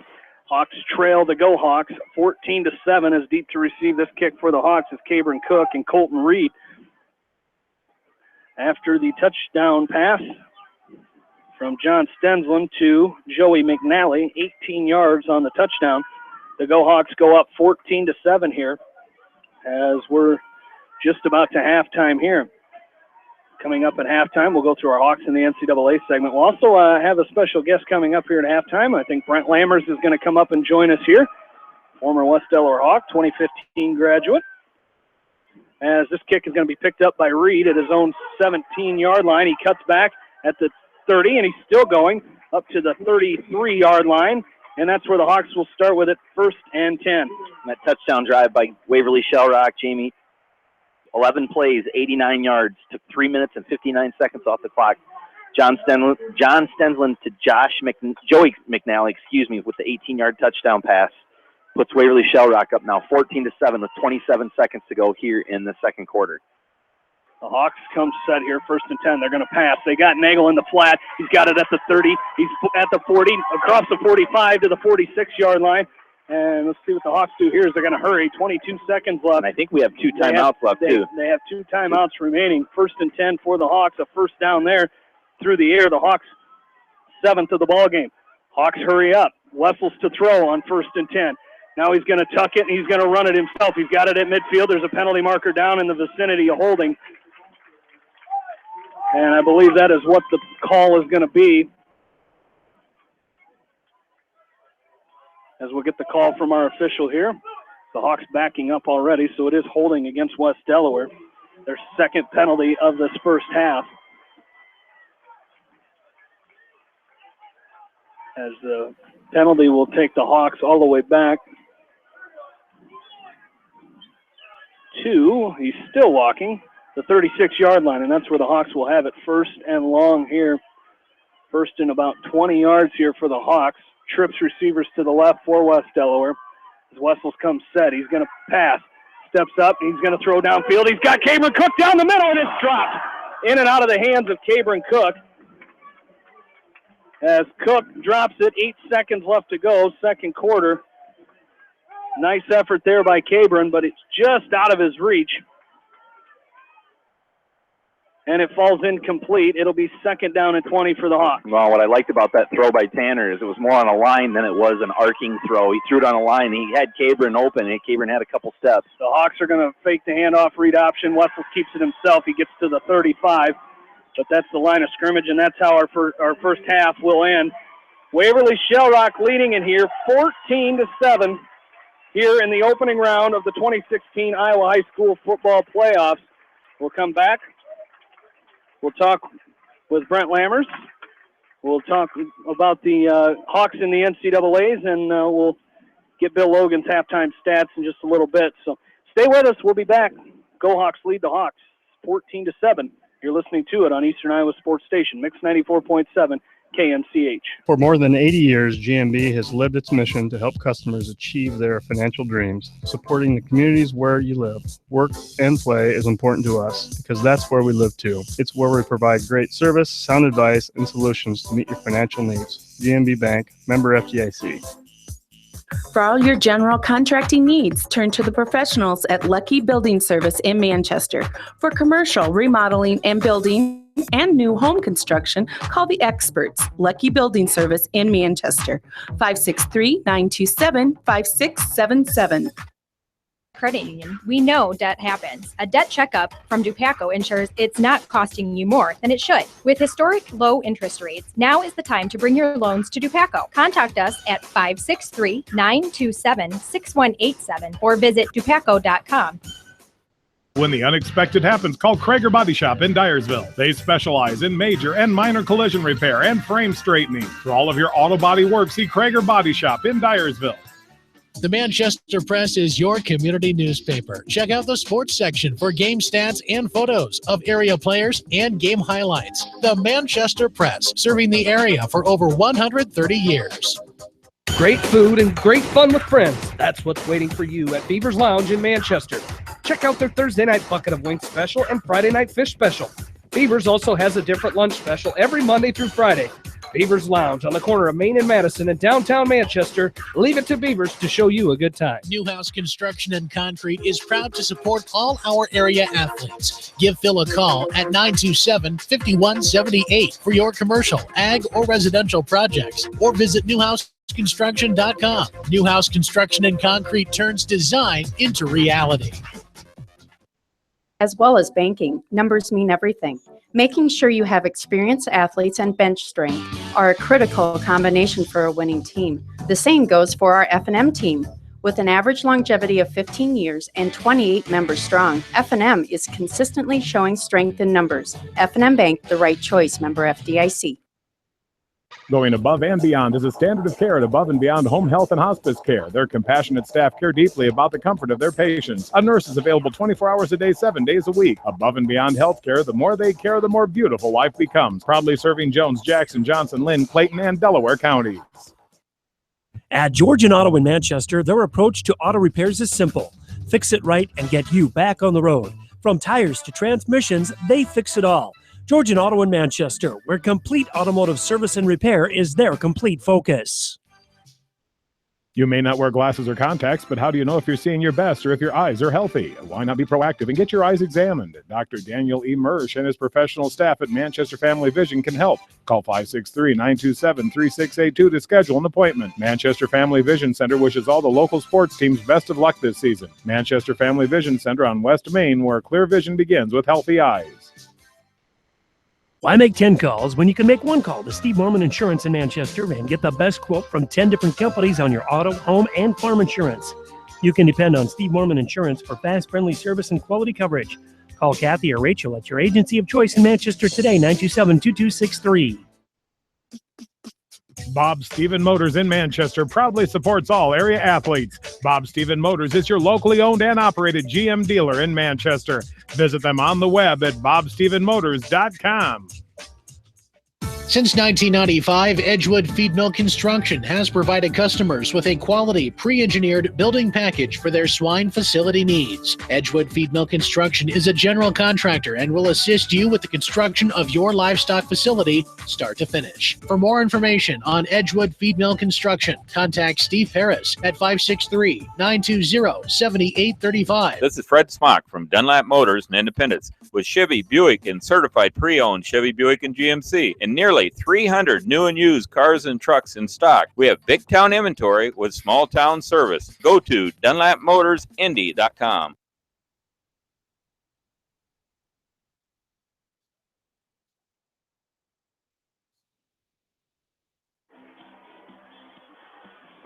Back into Brown Field.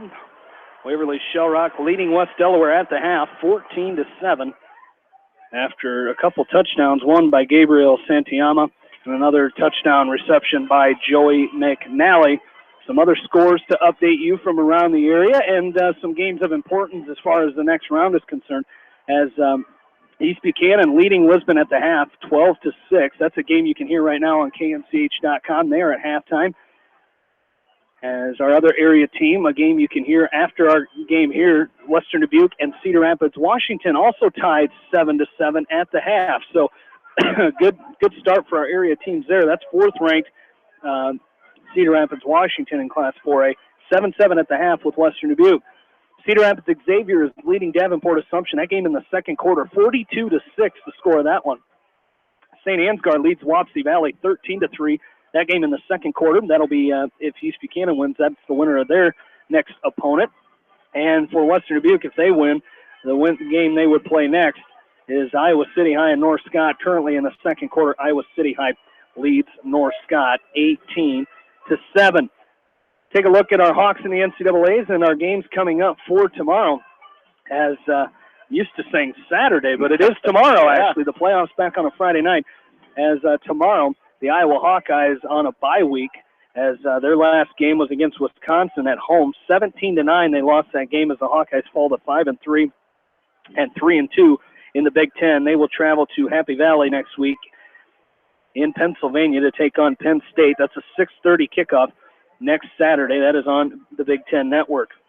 As far as our picks, Bill Logan picked the winner last week as he went low, and the score was low. As Bill Logan with his second win of the year. Swish has 3. Bill and I have 2 wins. Aaron with 1. As tonight, we will pick the winner of the Nebraska-Wisconsin game for tomorrow. Although Aaron and I have been told this pick does not count because we kind of hosed Bill last year when the Hawks were on their bye week after he won that one. So I don't know what he's complaining for. He ended up winning the series anyway last year.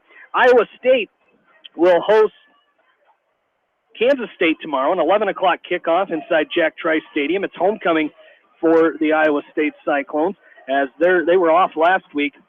They are 1-6 overall and 0-4 in Big 12 play. University of Northern Iowa Panthers with 2013 West Delaware graduate Adam Reth. They were victorious last week on Family Weekend in the Unidome, 61-7 over Missouri State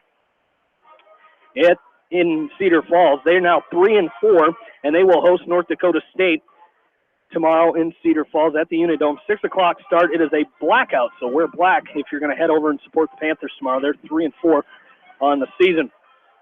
Upper Iowa University, the Upper Iowa Peacocks losing last week against Augustana. I was up at that game. It was a barn burner, 54-35, the final score. Upper Iowa falls to 2-6 on the season. They will host Wayne State College tomorrow in Fayette. That is senior day for one of our former West Delaware Hawks. It's Trey McTaggart, a senior for the Peacocks. He's a 2012 graduate of West Delaware. And Cameron McCrow, a 2014 graduate of West Delaware, on the squad as well as sophomore up at Upper Iowa, Brent Lammers, a 2015 graduate of West Delaware. Again, Peacocks tomorrow, Wayne State, a 107 kick. In that game against Augustana, McTaggart had 9 receptions for 171 yards and a touchdown. He had a touchdown called back in that game. On the season, Trey has 32 receptions, 409 yards, and 2 touchdowns. In that game Saturday, Brent Lammers went 5 for 12 for 71 yards. On the season, Lammers is now 47 of 84 for 479 yards. No touchdowns. His was the one that got called back. It would have been his first touchdown pass of the season, but he has 3 interceptions. Loras College losing again last week, 30-0 against Simpson. As the Dewhawks are now 0-7 on the season, 0-5 in Iowa Conference play. As former Hawks on that team include 2 2016 graduates, Colin Brown and Sam Maloney. And Grandview, the Vikings in Des Moines, have a 2016 West Delaware graduate, Colin Weber, as they were victorious last week against that was Peru State College, 31-21. They're now 7-1 and 2-0 in the Heart of America Athletic Conference. Tomorrow they will travel to Canton, Missouri to take on Culver Stockton College. That is a 1 o'clock kick in that game. That is a look at our Hawks in the NCAAs. The score update from the World Series, still scoreless. Top of inning number 4 between the Indians and the Cubs, as we are back after this from KMCH Sports. At Precision Collision, we are committed to providing you with high-quality auto body repair and paint refinishing. Our expertly trained technicians can repair all accidental damage and get you back on the road in no time. Come visit me, Jeff, for a free estimate. We are located along Highway 20 at the Delaware turnoff. Precision Collision, one call does it all, quality guaranteed. When it comes to financial planning, most financial companies focus on your income. At Northwestern Mutual, we focus on your outcome. It takes the right financial partner who cares as much about your future as you do, building a financial plan to meet your life's priorities and helping you achieve the financial security you're after. Focus on your financial outcome with Northwestern Mutual. Contact me, Mitch Payton, or Matt Schulte today. You and Northwestern Mutual, stronger together. American Trust and Savings Bank wishes all area athletes and coaching staff continued success. American Trust and Savings Bank, with locations in Dyersville, Farley, Dubuque, and Des Moines. Simply better banking. Check them out at americantrust.com. Member FDIC, equal housing lender. Sight and good vision is very easy to take for granted until it is taken away. Advanced Eye Care Associates of Eastern Iowa is here to help you. Advanced Eye Care Associates of Eastern Iowa is located at 105 East Butler Street in Manchester and at 1113 West 3rd Street in Benton. Your vision is our primary focus. Delhi Lumber has products for every home and every budget. Delhi Lumber carries Midland doors, which are one of the best values around. You can see Midland doors today or call Delhi Lumber at 563-922-2404 for more information. Your Midland overhead door dealer, Delhi Lumber. Big town quality with small town service. At Community Savings Bank, it's simple. Simply free checking comes with free debit cards, free online banking with bill pay, free mobile money, and free thank you gifts. Find out more about Simply Free Checking at one of our 7 locations or online at csbiowa.com. Community Savings Bank. Member FDIC. Jay's Auto Supercenter on the Greater East End of Manchester has quality pre-owned vehicles, great financing options, and a full-service department, body shop, and detail department. See their full line of vehicles online at jsautosales.net. At Jay's Auto, customer satisfaction is their #1 priority. Hi, this is Jamie Vaskey at Don & Walt LLC, your independent Lennox dealer in Manchester, encouraging you to plan ahead. Have us check your heating or air conditioning unit before you need it. For residential or commercial plumbing and heating needs and top quality Lennox furnaces and heating units, see Don & Walt LLC on East Main Street in Manchester, or give us a call at 927-2232. Farmers Savings Bank proudly supports all area athletes and their coaching staff. For all your banking needs, visit them in Colesburg, Elkport Garber, Strawberry Point, Arlington, and Aurora, or online at farmersavingsbank.com. Member FDIC. Viafield is your headquarters for all your seed, chemical, and fertilizer needs. They have professional service and quality products needed to bring the best crop to market. Viafield, providing growth opportunity for 18 locations across northern Iowa and southern Minnesota.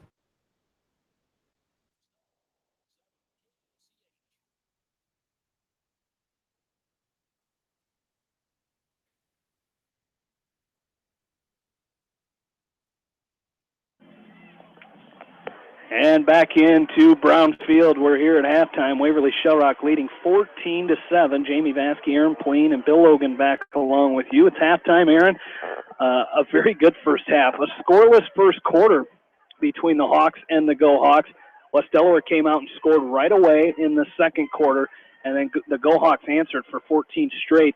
And really not bad play by the Hawks. The one big play by Waverly-Shell setting up that McNally touchdown, but I tell you what, the Santayama touchdown, and then that big catch by McNally in the end zone. Just, I tell you what, it was a great first half of football here. Yeah, and very few mistakes. I mean, you had the fumbled punt by Waverly-Shell. Other than that, I mean, both teams have played really good defense. I think if you ask Coach Winkowicz and ask Coach Hubbard, they'd be happy with the way their defenses played in the first half.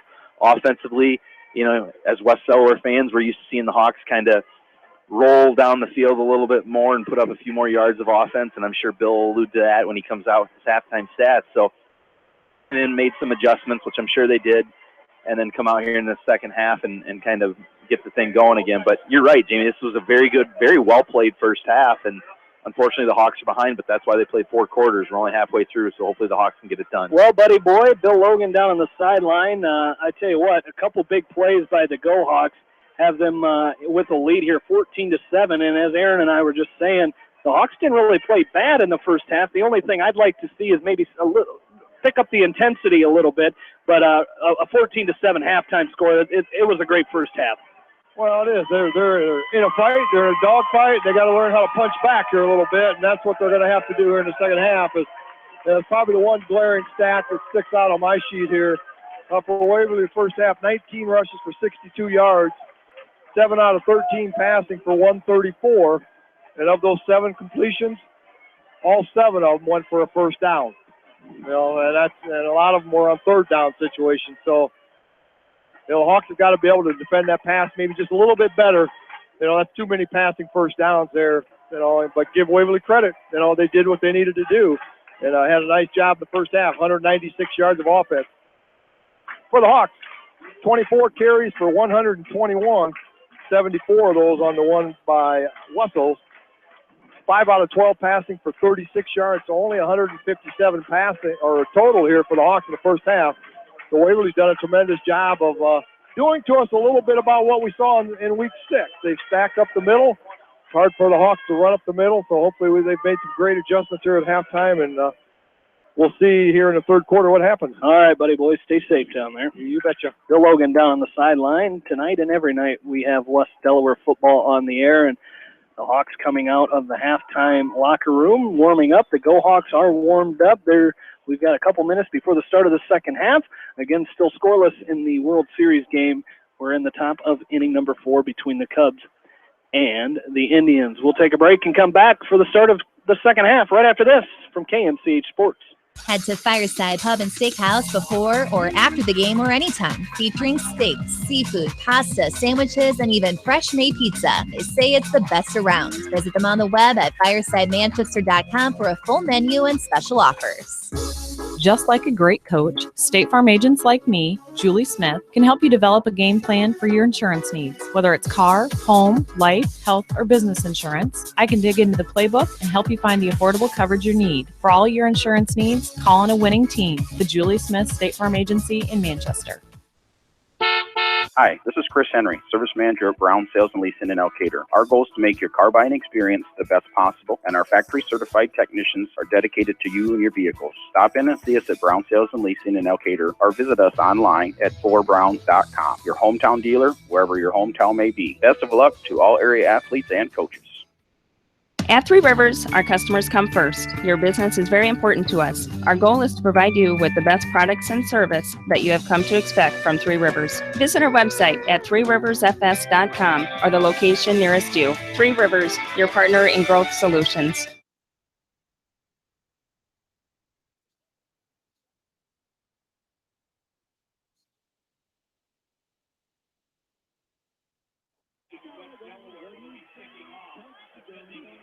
Oh, I don't think I can hear that enough here in the next few months. Millennium.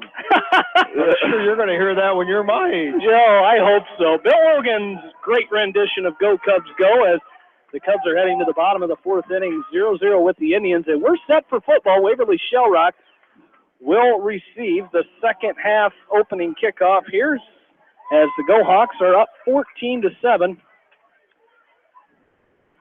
As we're about to start quarter number 3. What a beautiful night for high school football. I don't think you could draw it up any better than this if you were drawing up a weather forecast. It's a beautiful night for football. I'm down. I had to get rid of one of my long sleeve shirts. I put way too many of them on tonight as Aaron Toll will set to kick off for West Delaware as Jack Seward and Jackson Little deep to receive for the Go Hawks, and it's going to be Seward at his own 16-yard line. And he slips up as one of the Hawks. It'll be Nick Casey who will get credit for the tackle, but one of the Hawks got pushed into Seward a little bit and kind of tripped him up as the Go Hawks will take over 1st and 10. They're going to put it down at the Waverly-Shell 23-yard line. I was just going to say that push actually helped bring down Seward there when he was hauling the ball back up the field. So hopefully that's a good sign for the Hawks here in the second half. 1st and 10, Go Hawks. We're just underway, third quarter. As John Stenslin, a great first half throwing the ball, and like Bill mentioned, most of the times they completed a pass, it was for a first down. They're going to run it here. Santiama up the middle, right side. He barrels through a couple tackles, and he gets it out to the 35-yard line where Cabron Cook and Caleb Sparks combine on the stop. And it's going to be a 1st and 10 for the Go Hawks as they get another first down here. 10th of the ball game. And they're only their third rushing first down. As Bill mentioned, 7 completions in the first half, 7 first downs. As it's 1st and 10 here, just underway, third quarter. Waverly-Shell leading West Delaware 14-7. Stenslin sends a man in motion. This is Seward. They give to him. Left side now, going from right to left. He cuts back, and he's going to be wrapped up as Grant Morris wraps him up and starts driving those legs forward to bring Seward down after a short gain. Not even did he get a gain of 1? No, right at the line of scrimmage. No gain there. It's at the 35-yard line. It'll be 2nd down and 10 for the Go Hawks. Nice pursuit there by Grant Morris as he wrapped him up, and you could see those legs just pedaling as he took off running with Seward and pushed him back. So 2nd down and 10. As Stenslin comes set, the back, single back this time in the pistol formation is Gabriel Santiama. as they're going to pass. Wide receiver screen left. This is Jackson Little. He's wrapped up. It eludes the tacklers, and he's going to pick up the first down. Cabron Cook had a shot at him, but he avoided him, and he picked up enough for the first down. So their second first down of this drive, and they have it 1st and 10 at their own 47-yard line. Yeah, it looked like, like you said, Jamie, it looked like they were going to have him for about a 2-yard gain there, and he just kind of slipped out of the tackle and had enough there to pick up the first down. So and another completion and another first down on a completion for the Go-Hawks. That one was from second. That was 10 yards. Second down and 10. They have it 1st and 10 now from their own 47. Stensland, pistol formation. They're going to hand off to Santiama, right side. He runs Logan Wynn, wraps him up by the feet, but not before he crosses midfield to the West Delaware 48-yard line. And that's a gain of 5. It'll be 2nd down and 5 for the Go-Hawks. Very hard runner, this Gabriel Santiama. Yeah. You talked about his 5'9", 190. For those that watch NFL football or whatever, he reminds you of Mike Allstott. He's more of like a fullback type. Just runs downhill, runs people over. He isn't going to run around you. He's going to run through you. He's the high school version of Mike Allstott. Shotgun formation for Stensland. He hands off to Santiama up the middle. He cuts through and he's tripped up. As grabbing him by the feet that time was John Nagel, but not before Santiama picks up the Go-Hawk first down. Their 3rd first down of this drive, and they have it at the West Delaware 42. Really moving the ball well here is Waverly-Shell. West Delaware has to come up with an answer here as they're inching deeper into the Hawk territory. They have it at the West Delaware 42 with 9:40 left to go in this 3rd quarter, and Waverly-Shell leading 14-7.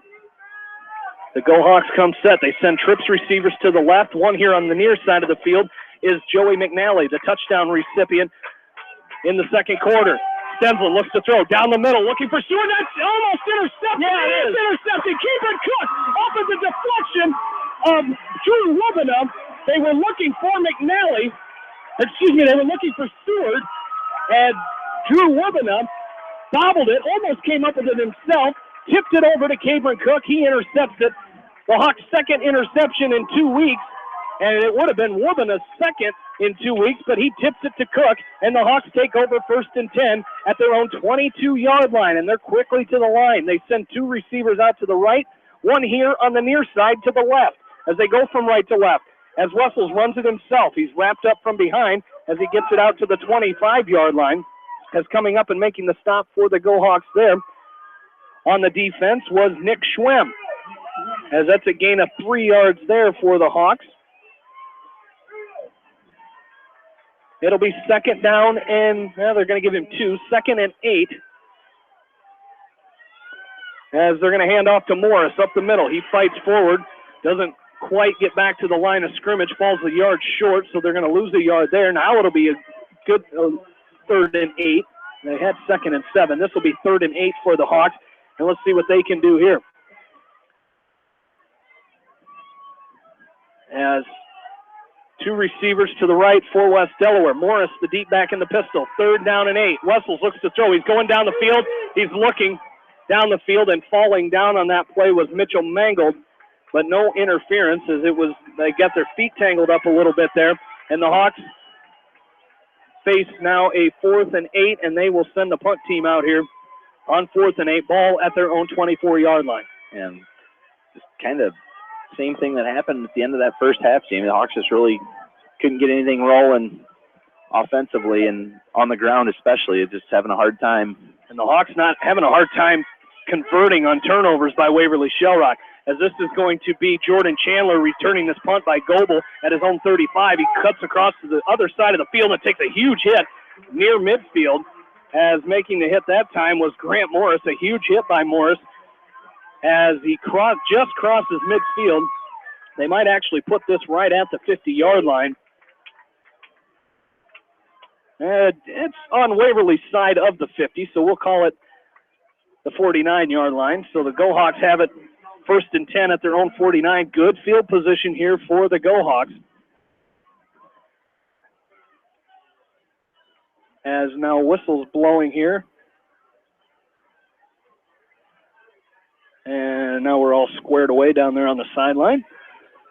It'll be 1st and 10 for the Go Hawks with 8:15 left to go in the third quarter. Waverly-Shell leading 14-7.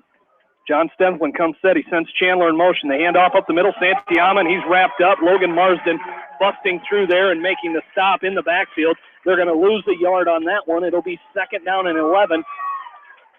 And ball right on the 49-yard line now for the Go Hawks. And nice job there by Marsden busting through there and making the stop for the Hawks. Well, and dragging Santiama down. He's a hard runner. He's a load, man. He's 190 pounds. So good job there by Logan. I'm just kind of hanging on. And then a couple other defenders for the Hawks came in and helped finish him off. So 2nd and 11. The Go Hawks send 3 receivers to the right, 1 to the left. Stenslin comes set, hands off to Santiama, left side. He falls forward to the West Delaware 46-yard line. As bringing him down was Grant Morris, as it'll be 3rd down and 6 for the Go Hawks as they have it at the West Delaware 46-yard line. Again, a big opportunity for this Hawk defense here. They got the interception the last time the Go Hawks had the ball.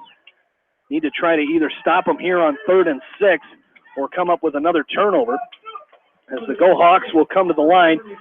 Again, taking a lot of time off that play clock. 15 seconds left on the play clock, where the Hawks usually have it with 20 or 23 seconds, somewhere in there. As Stenslin looks to pass, he rolls to his left. He's under pressure. He's going to tuck it, and he's going to keep it himself. He's tripped up. Nice job out there, as that was Harrison Goebel, who didn't look like he got much of the leg of John Stenslin, but Stenslin falls forward, and he's going to be about 2 yards short. It'll be 4th and 2. 4th and 2 for the Go Hawks, and I believe they sent the punt team out as they have it at the West Delaware 42-yard line. Nice run by Stenslin, but he's short of the 1st down. And back to punt is Jordan Geyer. Deep to receive for the Hawks is Drew Wobena, as Woods stands at his own 10-yard line. Geyer's punt is away, a spiraling punt. Nice punt there as it bounces at the 5, and that's going to go into the end zone. The Hawks will have it 1st and 10 at their own 20-yard line. 6:04 remaining here in the third quarter. Waverly-Shell leading 14-7. Don't forget, Hawkeye fans, no game tomorrow for the Hawkeyes, so we will not have Hawkeye football for you tomorrow, but don't stay tuned. Next Wednesday, you get 90 minutes of Hawk football talk with the voice of the Iowa Hawkeyes, Gary Dolphin, and Iowa head football coach Kirk Ferentz every Wednesday night at 6:30 right here on KMCH. 1st and 10, West Delaware, ball at their own 20-yard line. Trailing 14-7. Trips to the left here for the Hawks as they're going to come out shotgun formation. Wessels to pass. He throws. He's got Cameron Cook. He's got it at the 30 to the 31-yard line. That's good for a 1st down. Nice pitch and catch there. That time from Wessels to Cook. Yeah, that might be what the Hawks are going to have to do here, Jamie, is that short passing game. We saw a couple of completions to Mangold in the first half. Those screens where he was able to take it for 8, 9, 10 yards, so that might be how the Hawks are going to have to attack again it. For the Hawks. They're going to throw to Mangold. Like you said, he's got it up to the 35, still pushing forward. Crosses the 35 to the 37, and he's still getting a push to the 38-yard line. Nice catch and run that time by Mitchell Mangold, as he's going to be about 3 or 4 yards short. They're going to call it 2nd down and 4, a gain of 6 on that play. It's 2nd and 4 with 5.5 minutes left to go in this third quarter. Waverly-Shell leading 14-7. Wessels comes set, and he's going to run it himself behind the guys in the middle. He's got it up across the 40 to the 41-yard line. He's going to be about a yard short of the 1st down. They need to get just past the 42-yard line. Yeah, and it's just a play to kind of neutralize those defensive ends or linebackers that are coming in from the sides a little bit, kind of slow down that rush a little bit, and you pick up some good yardage there. It slows them down a little bit. 3rd and 1, shotgun formation. The Hawks will run left. This is Wessels, and he gets met at the line, and the ball's out. They're going to say he was down. As coming up and making the stop was Hunter Poppy. And a nice stop by Poppy as he made an open field tackle short of the 1st down marker on Wessels, and the Hawks don't get the 1st down there. Looks like they're going to elect to go for it here. They need to get to the 42. They've got it at their own 41. 4th and 1 for the Hawks. Wessels keeps it himself. He pushes forward, and he's getting a big push. I think he's got it. That's going to be close. Our official here on the near side has it at about the 42.5-yard line. Mark him. He's standing more on the 43-yard line. I think this is going to be a first down, West Delaware. It is first and 10 for the Hawks. They get the first down there. Their 5th rushing first down of the ball game. And they have it first and 10 at their own 43-yard line.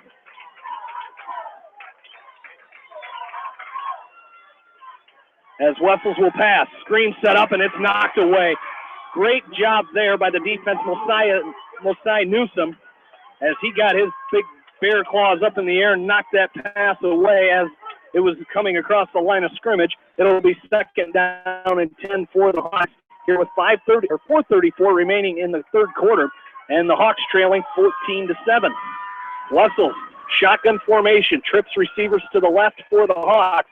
He comes set. He hands to Morris up the middle, right side. Morris has a hole. He moves forward across midfield down to the Go Hawks 48-yard line. They need to get to the 47 for the first down. It'll be third down and 1 on a nice run there by Grant Morris. Well, a good push there by that offensive line, Jamie, and Grant had some space to kind of move around a little bit. Once he got going, he just kept those legs moving and did a good job of plowing forward to gain 8-9 yards. Third and 1. Wessels will keep it himself. He's got enough for the first down at the 45-yard line where he's met there by Hunter Poppy once again, but it is a first and 10 West Delaware at the Go Hawks 45-yard line. So the Hawks moving the ball now as another first down on this drive as they will come quickly set to the line. 2 receivers stacked on top of each other here on the near side. 1 to the far side. Wessels across the middle. He's got John Nagel and a big hit there by the defender. That was Brady Thompson, but Nagel holds on and has it at the 39 of Waverly-Shell Rock. They need to get to the 35-yard line. It'll be second down and 4 for the Hawks with 3:45 remaining in quarter number 3 and a 14-7 Waverly-Shell Rock lead. Wessels keeps it himself, runs it to the right side. He's got the first down, still on his feet, and he's going to be run down inside the 30-yard line. First and 10 for West Delaware. Really moving the ball this time as another first down for the Hawks as they have it. First and 10, they're going to mark this ball. The 28-yard line of Waverly-Shell Rock.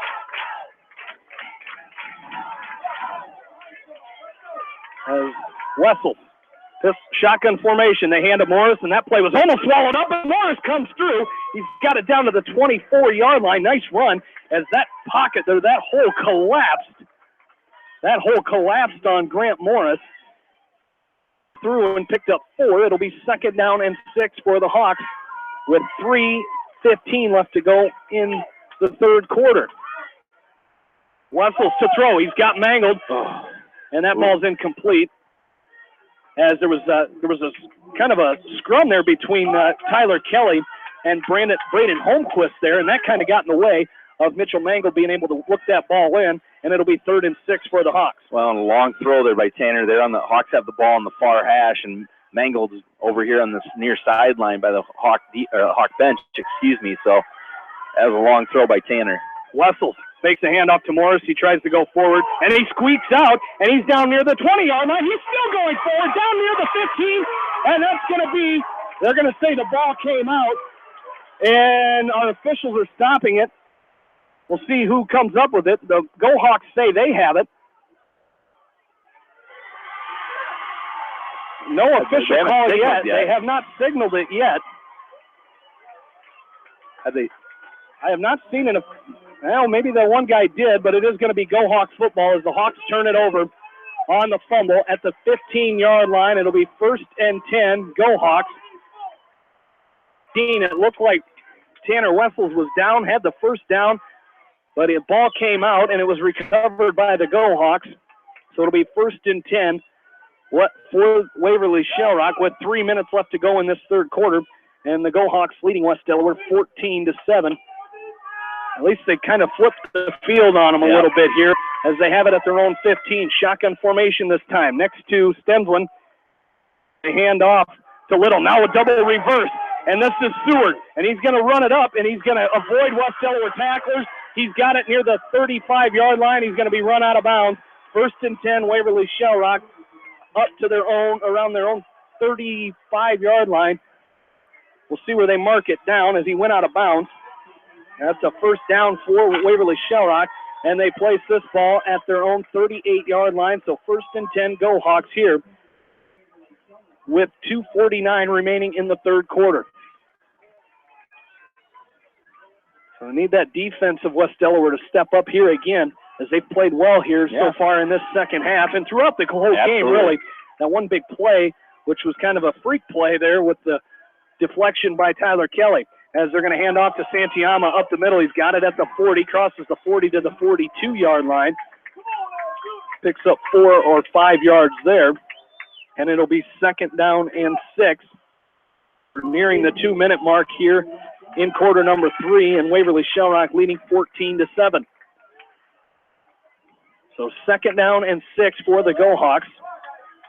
They have it at their own 42-yard line.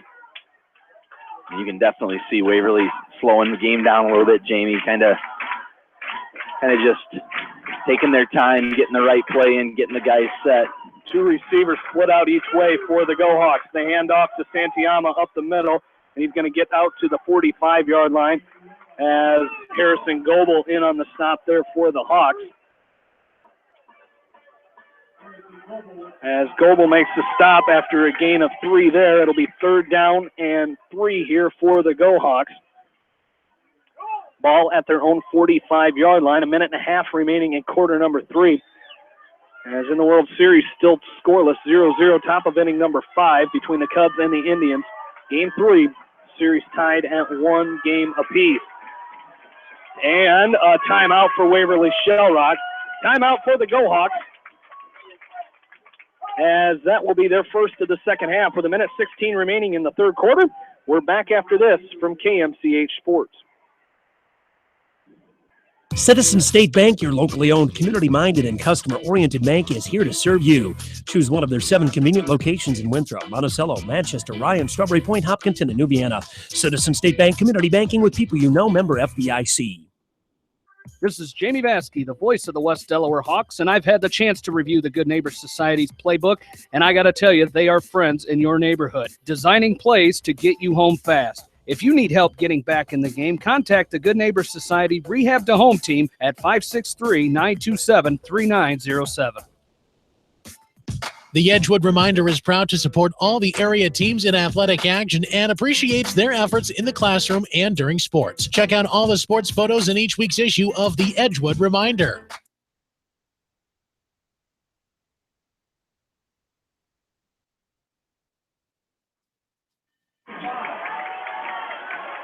Back in here, third down and 3 for the Go Hawks. They hand off Santiama up the middle, and he's going to be dropped short of midfield as Caleb Sparks. And see who the other Hawk was. Logan Wynn combined on the stop there, but not before Santiama picks up enough for the first down. So a 1st and 10 for the Go Hawks. Ball at their own 48-yard line with 1:10 left to go here in quarter number 3. Hawks have got to turn things around here as the defense kind of in that bend but don't break right now. But down 14-7, you really got to start putting the pressure on the Go Hawks here. Trips receivers to the left. Stensland comes set, hands off to Santiama, and he's got a room. He's got it at the 35-30. He's got down to the 20-yard line, as they're going to say he was down, as making the stop there was Logan Wynn, but a big run there, and it's down to the West Delaware 20. A nice run there by Santiama, and the Go Hawks have it 1st and 10 at the West Delaware 20. Yeah, just the constant up the middle, pounding. You know, after a while, you know, you got to figure he's going to slip through there, and this time he did and picked up a big gain there. So 1st and 10, Waverly-Shell as they get the play in from the sideline. It's Jack Seward checking in with the play call here for the Go Hawks, as they come set in the pistol formation. Trips receivers to the left. Seward, the back on the left. They're going to fake they're going to hand off to Santiama up the middle. Troy Monahan wraps him up by the legs, and coming in and helping out there was Caleb Zeezer, as Monahan makes a stop. No gain on the play, and that's how our third quarter will come to an end. Waverly-Shell leads at 14-7. We go to the fourth quarter here from Brown Field, and the Hawks trail 14-7. We're back after this from KMCH Sports. The victory is yours at Victory Ford. Hey, the James Halverson, Service Manager at Victory Ford in Dyersville. Our service and parts team at Victory Ford is dedicated to keeping your car in tip-top shape, and our sales department makes buying a car easy and hassle-free. Stop out to Victory Ford in Dyersville or online at victoryfordonline.com. Good luck, athletes and coaches. This is a mixed animal veterinary clinic with offices in Farley, Dyersville, and Holy Cross. Our 8 doctors serve the Dubuque, Manchester, Guttenberg, and Cascade areas and provide veterinary services to both large and small animals. For more information, find us on Facebook or visit our website, trivetinc.com. High-Tech Communications has everything you need to stay connected. Audio, video, TVs, DVD and Blu-ray players, dish network systems, surround sound systems, phone systems, but the list doesn't stop there. High-Tech Communications has a staff of professionals to help you get connected, from the installation of your entertainment system to cable and data wiring in your home or business. High-Tech Communications, changing your world with technology.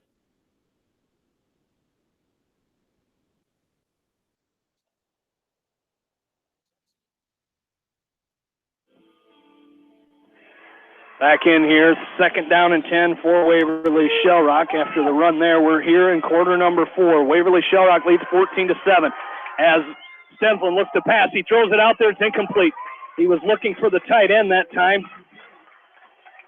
It was looking for Jordan Downing, the tight end. That falls incomplete, and it's 3rd down and 10 here for the Go Hawks. So see what they do here as they have it. 3rd and 10 from the West Delaware 20-yard line. This would be a huge stop for the Hawks defense here. Might be in 4-down territory for the Go Hawks, however. With just underway here in quarter number 4, and the Go Hawks up 14-7. Stenslin comes set. One back behind him in the pistol formation. He's going to pass. Looks to his left. Throwing downfield. He's got McNally in the end zone. Touchdown, Waverly-Shell Rock. Joey McNally from 20 yards out, and the Go Hawks go up 20-7. On McNally's 2nd receiving touchdown of the night. It's 20-7, and Jacob Norton on to attempt the extra point. Yeah, McNally just kind of got behind the defender there a little bit, and again, Stenslin, as accurate as he is, just did a nice job of throwing the ball in a spot that only McNally could get to, and puts Waverly up now 20-7, pending the extra point. So Norton on for the extra point. Snap is in, the kick is up, and it's good. Go Hawks lead 21-7 with 11:47 left to go in the 4th quarter. And we're back after this from KMCH Sports. Whether it's an orthopedic, sports, or occupational injury you are suffering from, Regional Medical Center Therapy Services has you covered. With a customized treatment program, Regional Medical Center Therapy Services can get you back on track in the active game of life. Regional Medical Center, excellence in healthcare, close to home. At Tauke Motors, we believe in a gentler, simpler way of doing business. Check out our large selection of new and pre-owned vehicles, as well as a great incentive at TaukeMotors.com. If you're looking for a new, pre-owned vehicle or service on your current vehicle, come to Tauke Motors, Chrysler, Jeep, Dodge, and Ram on 9th Street in Dyersville. Leonard Muller Funeral Home and Crematory wishes all the best to the athletes and appreciates their hard work and scholastic efforts throughout the year. For personal, caring service, Leonard Muller Funeral Home and Crematory in Manchester, Edgewood, and Strawberry Point.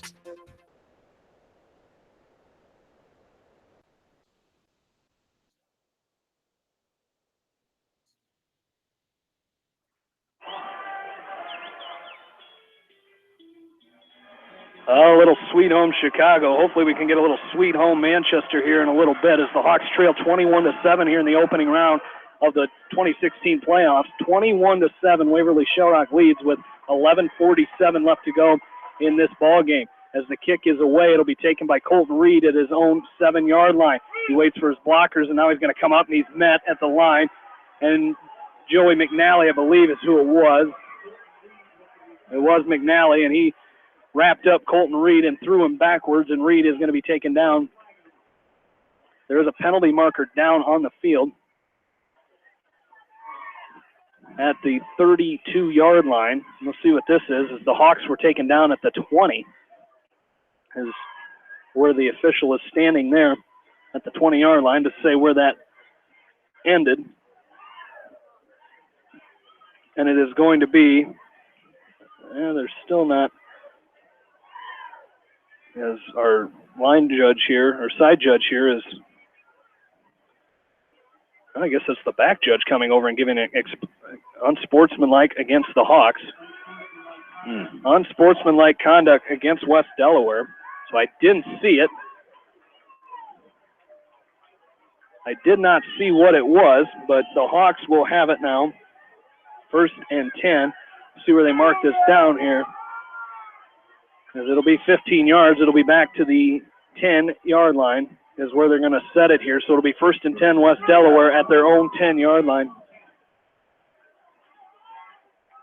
This is where the Hawks will start as Tanner Wessels comes out to go back and try to lead the Hawks down the field here. Hawks have got to hurry here, and they got to put up points. Can't have any drive stall from here on out if you're West Delaware, down 2 scores. As Wessels comes set, pistol formation. They give to Morris up the middle, and it's just not there for the Hawks as he gains a couple there before running into Jacob Norton on that one. As Norton makes the stop here, it's a gain of 1 yard, 2nd down and 9 here for West Delaware. 11-10 left to go in the ball game. And the Hawks come set, pistol formation. 1 receiver split out each way. They send Cook in motion. They fake to Morris, and Wessels keeps it himself. He gets it out to about the 13, 14-yard line. And the Hawks have got to get going here as not really opening the holes up front like we've seen in the past. And it's going to be 3rd down and 8, a gain of 1 by Wessels there, 3rd and 8. Here in the 4th quarter, Wessels will pass. He throws. He's got John Nagel out at the 21-yard line. That's where he's going to be driven out of bounds. As making the stop there was Jackson Little, but that is going to be a 1st down for the Hawks. John Nagel on the reception there. That should move him above Zach McCool for 2nd place all-time receiving yards for John Nagel. He only needed 7 coming into tonight's ball game, as he was real close on that catch across the middle earlier, as Wessels keeps it himself. He's got it at the 25-yard line, cuts back at the 30, 35, still on his feet, and he's got the 1st down to the 36-yard line, and the Hawks have another 1st down. So just like that, the Hawks starting to move the ball on offense, need to keep that momentum going here. Yeah, and I liked how they went to the air. The running game it just seems real choppy tonight, and so I like the throw to Nagel, and hopefully we'll see a little bit more of that. Wessels will pass. Now he's going to step up. Now he's going to roll to his right, and he's going to run with it. He's got it at the 40, 45, cuts back at the 47, and he's going to go out of bounds at the 48-yard line of Waverly-Shell. That's a 1st down for Tanner Wessels. So Wessels moving the ball here on this drive. He had the pass to Nagel for a 1st down and 2 straight runs that have resulted in 1st downs for the Hawks, and they have it in Waverly-Shell territory at the Go Hawk 48 with 10-11 left to go in the 4th quarter. And John had a nice block there. I was a little nervous there. It looked like he was on the back shoulder of him. I didn't want him to get a block in the back or anything like that, but John did a nice job of pulling up and just letting the play develop. Wessels comes set. They hand to Morris, and that's swallowed up in the backfield by the Go Hawks. Is coming up and making the stop that time was Matthew Bibler.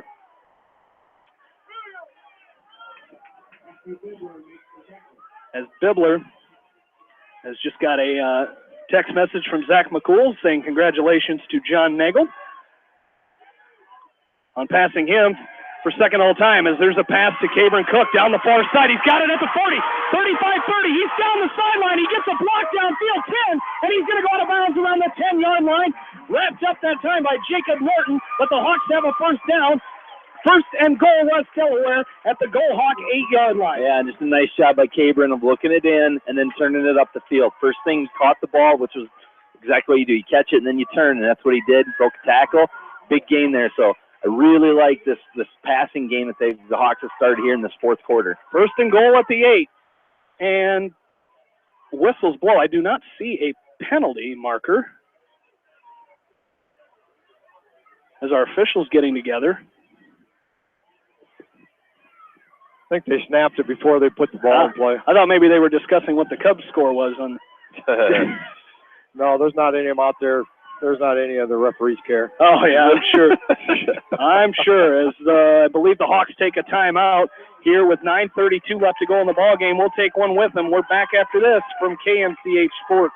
For more than 80 years, GMB has lived its mission to help customers achieve their financial dreams. Supporting the communities where you live, work, and play is important to us because that's where we live too. It's where we provide great service, sound advice, and solutions to meet your financial needs. GMB Bank, member FDIC. For all your general contracting needs, turn to the professionals at Lucky Building Service in Manchester.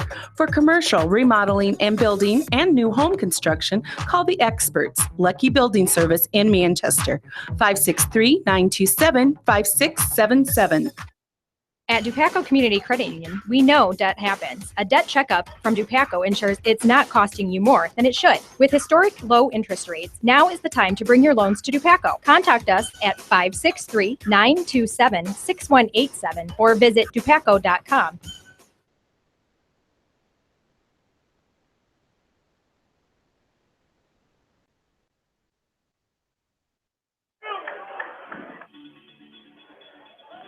Back into Brownfield, Hawks out of a timeout. They have first and goal at the Go Hawk 8-yard line.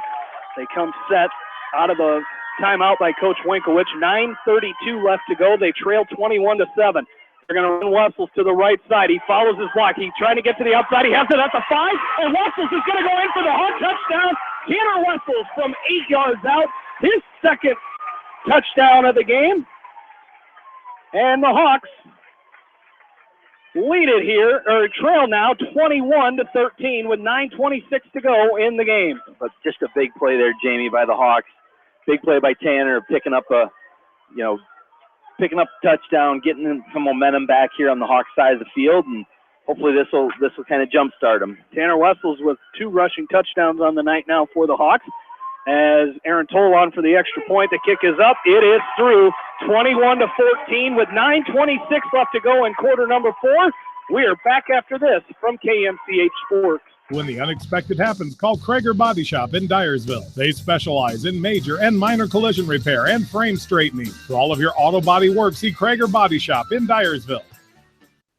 The Manchester Press is your community newspaper. Check out the sports section for game stats and photos of area players and game highlights. The Manchester Press, serving the area for over 130 years. Great food and great fun with friends. That's what's waiting for you at Beaver's Lounge in Manchester. Check out their Thursday night bucket of wings special and Friday night fish special. Beaver's also has a different lunch special every Monday through Friday. Beaver's Lounge on the corner of Main and Madison in downtown Manchester. Leave it to Beaver's to show you a good time. Newhouse Construction and Concrete is proud to support all our area athletes. Give Phil a call at 927-5178 for your commercial, ag, or residential projects, or visit newhouseconstruction.com. Newhouse Construction and Concrete turns design into reality.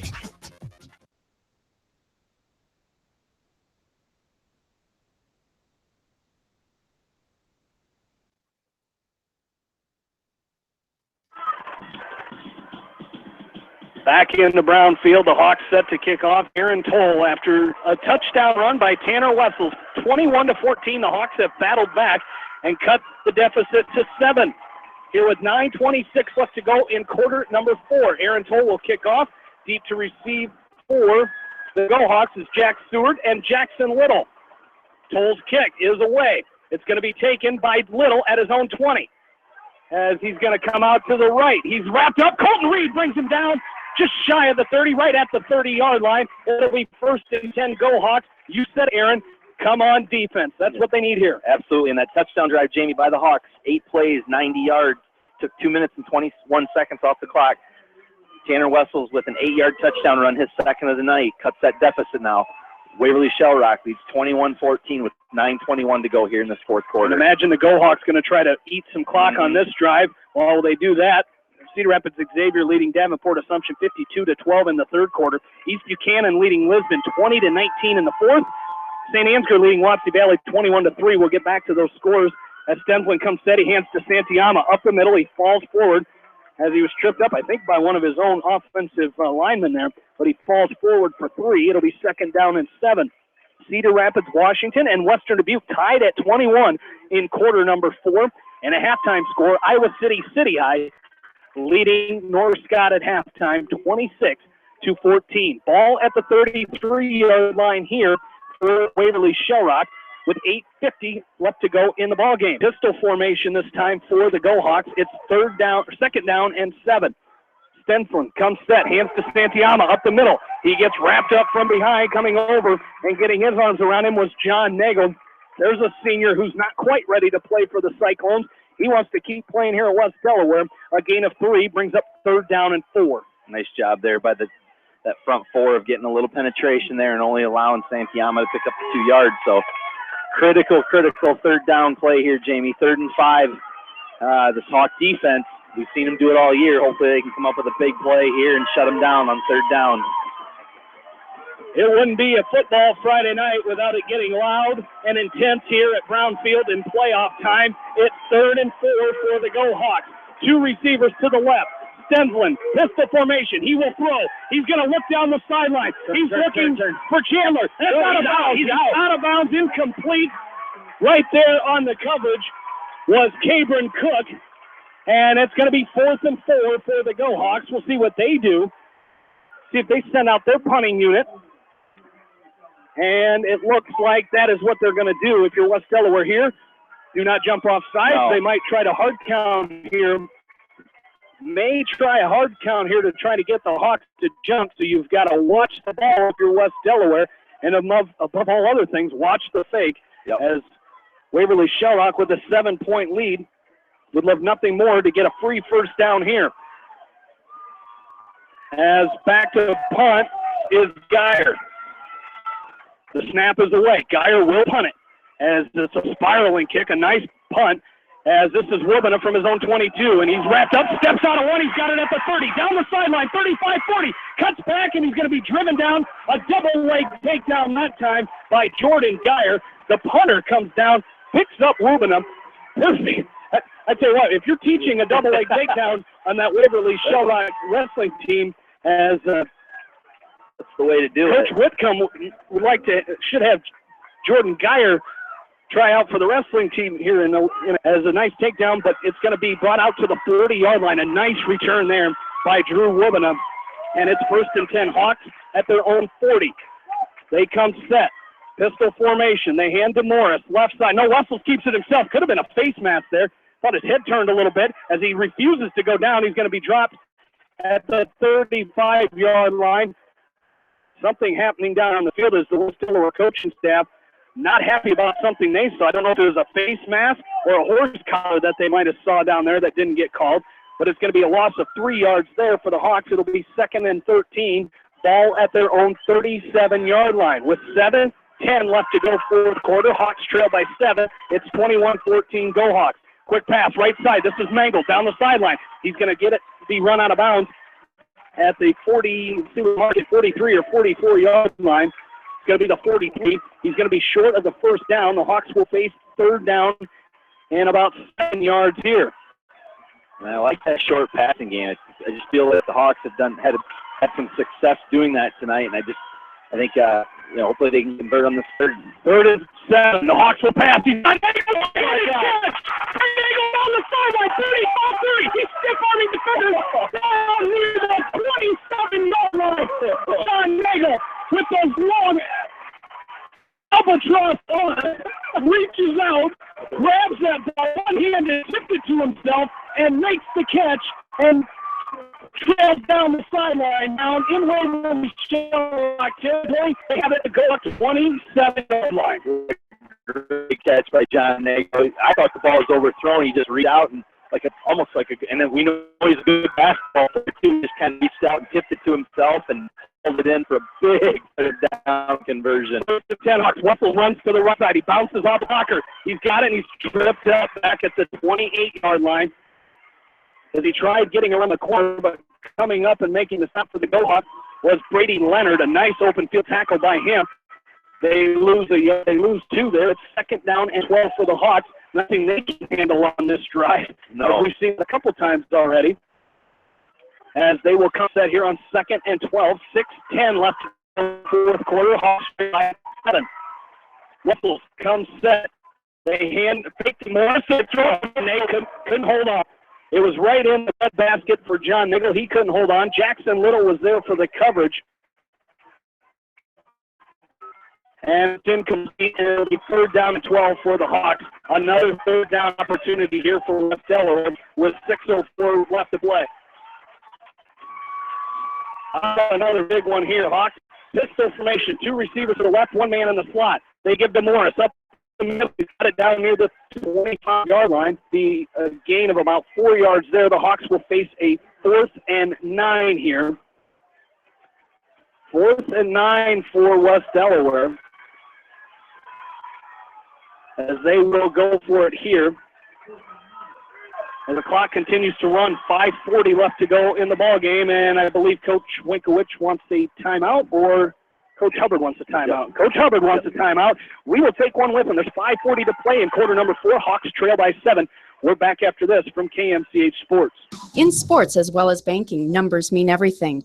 Athletes strive for excellence during competition. F&M strives to exceed clients' expectations. Whereas athletes and teams focus on the score, F&M focuses on the success of our valued clients, one relationship at a time. F&M Bank, the right choice. Member FDIC. Going above and beyond is a standard of care at Above and Beyond Home Health and Hospice Care. Their compassionate staff care deeply about the comfort of their patients. A nurse is available 24 hours a day, 7 days a week. Above and Beyond Healthcare, the more they care, the more beautiful life becomes. Proudly serving Jones, Jackson, Johnson, Lynn, Clayton, and Delaware counties. At Georgian Auto in Manchester, their approach to auto repairs is simple. Fix it right and get you back on the road. From tires to transmissions, they fix it all. Georgian Auto in Manchester, where complete automotive service and repair is their complete focus.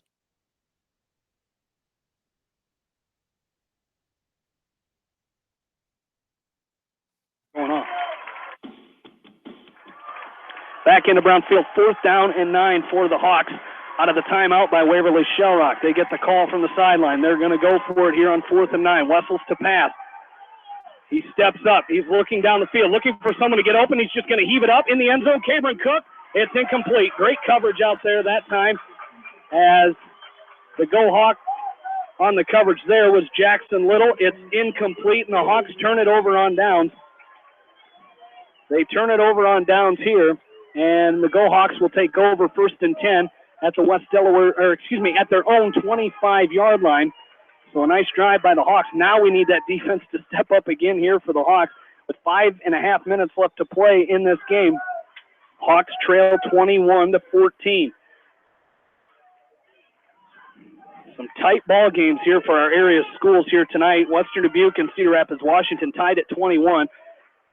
Lisbon leading East Buchanan 25-20. That game in the 4th quarter. Both those games in the 4th quarter. And here, West Delaware trails by 7. They hand to Santiama up the middle. He bounces off to the left side. He's out near the 32, 33-yard line. That's going to be close to a 1st down. He's going to be a couple of yards shy of the 1st down. It'll be 2nd down and 2 here for the Go Hawks.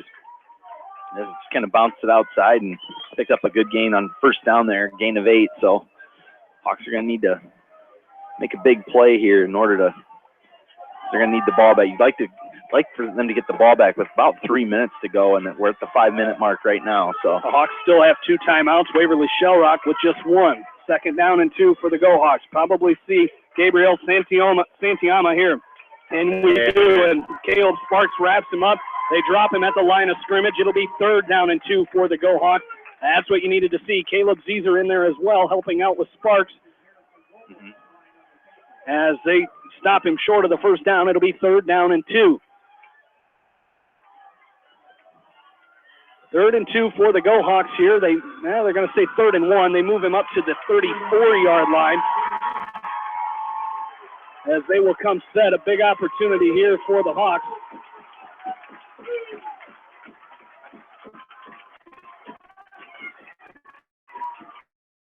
Defense, as with 4:10 remaining in the ball, they had a Santiama. There we go.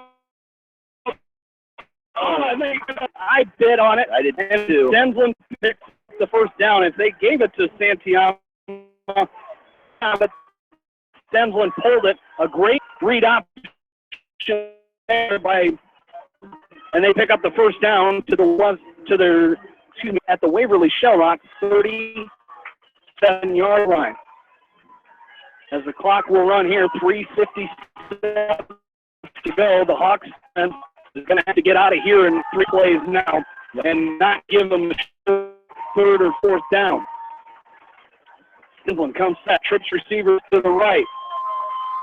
And a penalty marker down. I believe it's going to be legal procedure. It is against the Go Hawks ball game.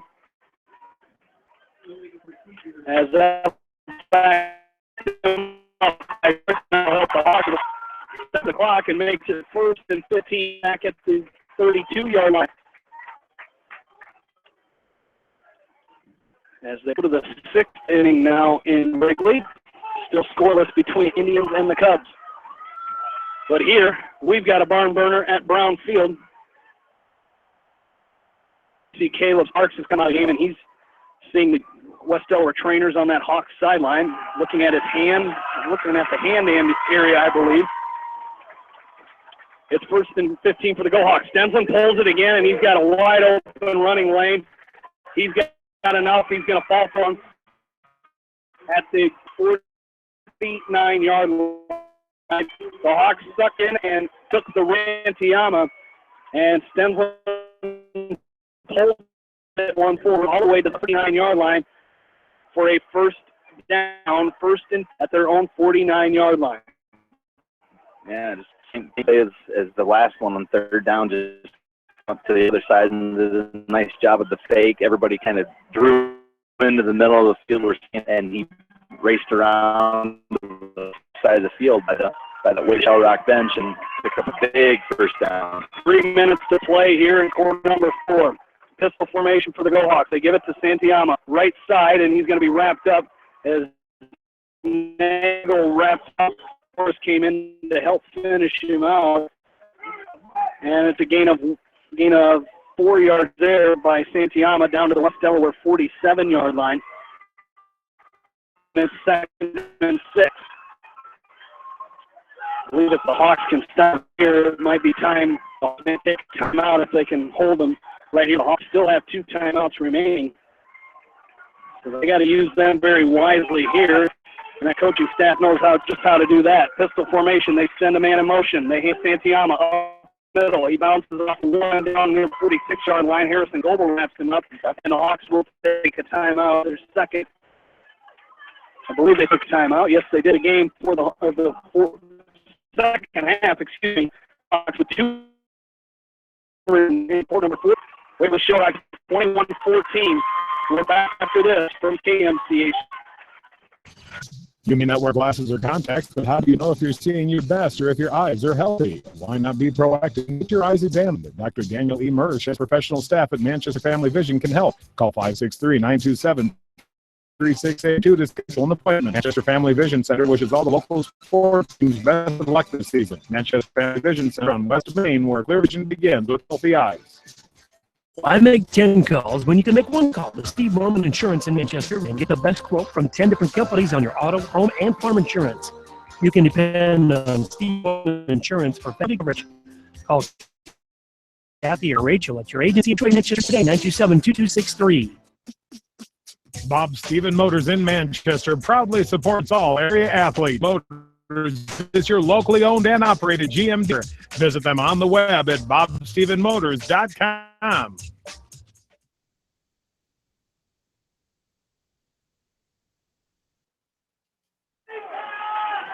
Back into Brownfield, 3rd down and 4 for the Go Hawks. As John Stemplin with a bunch formation for the Go Hawks, hands off to Santiama up the middle. He gets it down to the 40-yard line, and that's enough for a Go Hawk first down with 2:04 remaining here in the ball game, and the Go Hawks pick up another. As that is a first down, their first down. 18th of the ball game.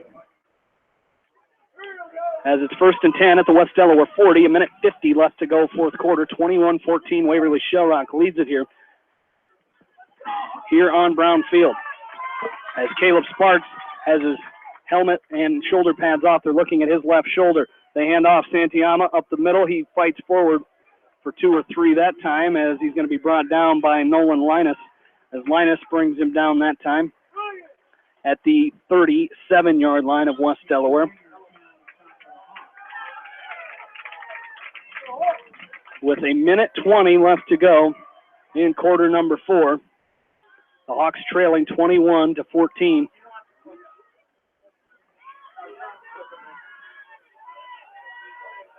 As Stensland comes set, he's going to let that play clock run all the way down here. And we'll probably see Gabriel Santillana with the carrot. Oh, he pulled it himself again, and he's got enough. He's going to go in for the touchdown.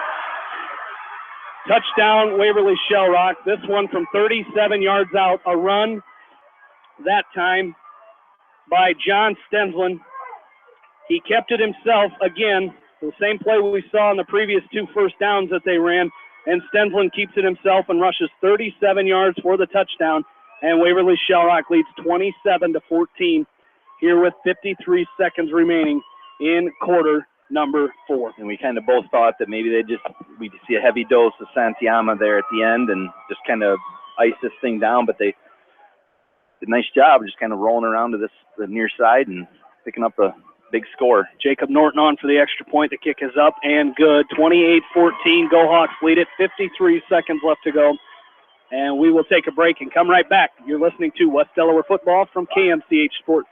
Since 1995, Edgewood Feed Mill Construction has provided customers with a quality, pre-engineered building package for their swine facility needs. Edgewood Feed Mill Construction is a general contractor and will assist you with the construction of your livestock facility, start to finish. For more information on Edgewood Feed Mill Construction, contact Steve Harris at 563-920-7835. This is Fred Smock from Dunlap Motors in Independence with Chevy, Buick, and certified pre-owned Chevy, Buick, and GMC, and nearly 300 new and used cars and trucks in stock. We have big town inventory with small town service. Go to DunlapMotorsIndy.com. At Precision Collision, we are committed to providing you with high-quality auto body repair and paint refinishing. Our expertly trained technicians can repair all accidental damage and get you back on the road in no time. Come visit me, Jeff, for a free estimate. We are located along Highway 20 at the Delaware turnoff. Precision Collision, one call does it all, quality guaranteed.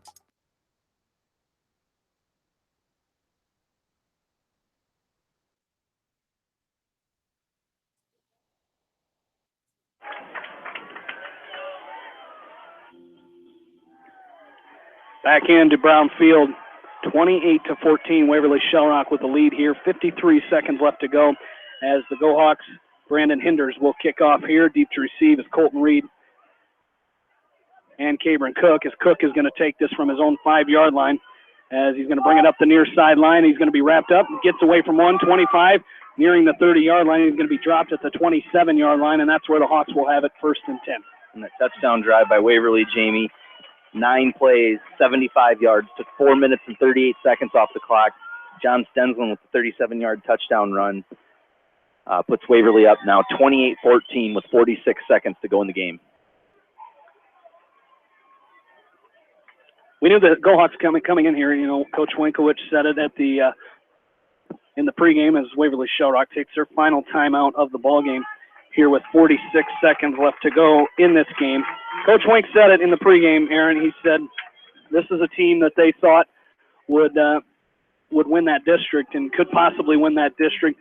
They had a couple losses in the Cedar Rapids Xavier. We've seen how good they are tonight as they're shutting out. And looking at that district, both teams in that district playing both teams in this district.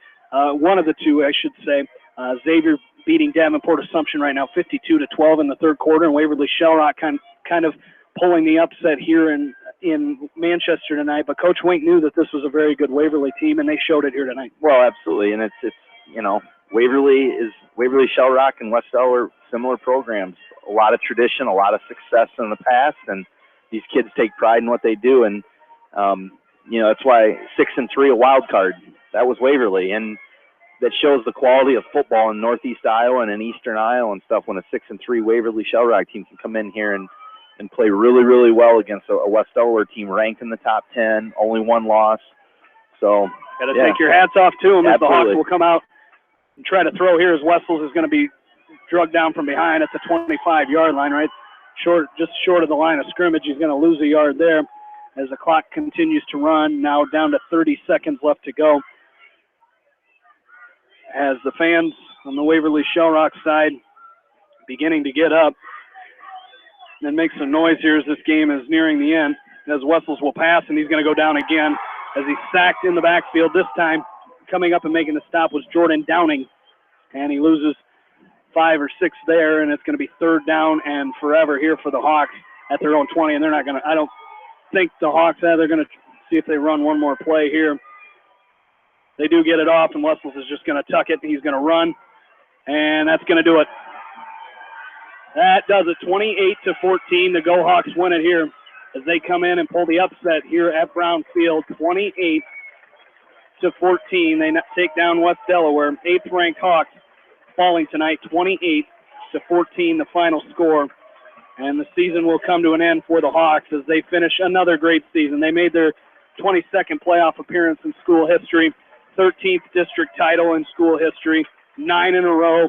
You can't ask for any more. Besides, this one's going to hurt as they fall here tonight, and their season ends at 8-2. They had a 6-1 district record, 8-2 overall, and they fall here tonight, 28-14 to Waverly-Shell. And you got to tip your hats to Waverly-Shell. They came in here, they didn't let the Hawks play their style of football, and that's why they're going to go away with a 14-point win. So we'll take a break. We'll come back. We'll wrap it all up. We'll get some final scores from our other area teams playing tonight and talk with Bill Logan and get his final stats of tonight's game. You're listening to West Delaware Football on Eastern Iowa Sports Station, Mix 94.7 KMCH. When it comes to financial planning, most financial companies focus on your income. At Northwestern Mutual, we focus on your outcome. It takes the right financial partner who cares as much about your future as you do, building a financial plan to meet your life's priorities and helping you achieve the financial security you're after. Focus on your financial outcome with Northwestern Mutual. Contact me, Mitch Payton, or Matt Schulte today. You and Northwestern Mutual, stronger together. American Trust and Savings Bank wishes all area athletes and coaching staff continued success. American Trust and Savings Bank with locations in Dyersville, Farley, Dubuque, and Des Moines. Simply better banking. Check them out at americantrust.com. Member FDIC, equal housing lender. Sight and good vision is very easy to take for granted until it is taken away. Advanced Eye Care Associates of Eastern Iowa is here to help you. Advanced Eye Care Associates of Eastern Iowa is located at 105 East Butler Street in Manchester and at 1113 West 3rd Street in Benton. Your vision is our primary focus. Delhi Lumber has products for every home and every budget. Delhi Lumber carries Midland doors, which are one of the best values around. You can see Midland doors today or call Delhi Lumber at 563-922-2404 for more information. Your Midland overhead door dealer, Delhi Lumber. Big town quality with small town service. At Community Savings Bank, it's simple. Simply free checking comes with free debit cards, free online banking with bill pay, free mobile money, and free thank you gifts. Find out more about Simply Free Checking at one of our 7 locations or online at csbiowa.com. Community Savings Bank. Member FDIC. Jay's Auto Supercenter on the Greater East End of Manchester has quality pre-owned vehicles, great financing options, and a full-service department, body shop, and detail department. See their full line of vehicles online at jsautosales.net. At Jay's Auto, customer satisfaction is their #1 priority. Hi, this is Jamie Vasky at Don & Walt LLC, your independent Lennox dealer in Manchester, encouraging you to plan ahead. Have us check your heating or air conditioning unit before you need it. For residential or commercial plumbing and heating needs and top quality Lennox furnaces and heating units, see Don & Walt LLC on East Main Street in Manchester, or give us a call at 927-2232. Farmers Savings Bank proudly supports all area athletes and their coaching staff. For all your banking needs, visit them in Colesburg, Elkport Garber, Strawberry Point, Arlington, and Aurora, or online at farmersavingsbank.com. Member FDIC. Biofield is your headquarters for all your seed, chemical, and fertilizer needs. They have professional service and quality products needed to bring the best crop to market. Biofield, providing growth opportunity for 18 locations across northern Iowa and southern Minnesota. Head to Fireside Pub and Steakhouse before or after the game or anytime, featuring steaks, seafood, pasta, sandwiches, and even fresh-made pizza. They say it's the best around. Visit them on the web at firesidemanchester.com for a full menu and special offers. Just like a great coach, State Farm agents like me, Julie Smith, can help you develop a game plan for your insurance needs. Whether it's car, home, life, health, or business insurance, I can dig into the playbook and help you find the affordable coverage you need. For all your insurance needs, call on a winning team. The Julie Smith State Farm Agency in Manchester. Hi, this is Chris Henry, Service Manager at Brown Sales and Leasing in Elkader. Our goal is to make your car buying experience the best possible, and our factory certified technicians are dedicated to you and your vehicles. Stop in and see us at Brown Sales and Leasing in Elkader, or visit us online at 4browns.com. Your hometown dealer, wherever your hometown may be. Best of luck to all area athletes and coaches.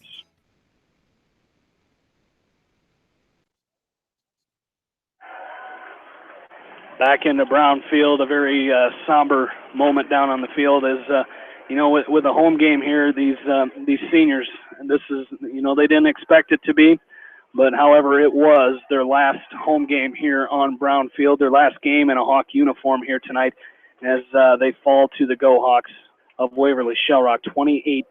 The final score here tonight is a tough moment down there. You and I and Bill, we've all seen it. We've seen this moment a lot here as you and I are in our 9th season together. Bill and I, this is number 10 for us.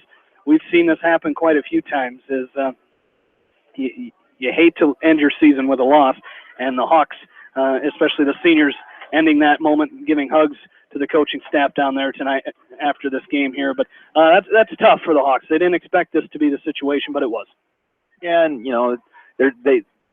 this football team, Jamie, this 2016 version of the West Delaware Hawks has nothing to hang their heads about. These guys provided some great moments all throughout their entire career, and they had a really wonderful season this year. Made the playoffs again for however many consecutive years. So they're great football players, but they're good kids too, and that's at the end of the day, I think that's what the coaching staff will be most proud of. And so congratulations on a great year to the West Delaware Hawks, and good luck to Waverly-Shell Rock in the next round. Bill, I tell you what, like I just mentioned, you and I have been together doing this for 10 years. You've been here a lot longer.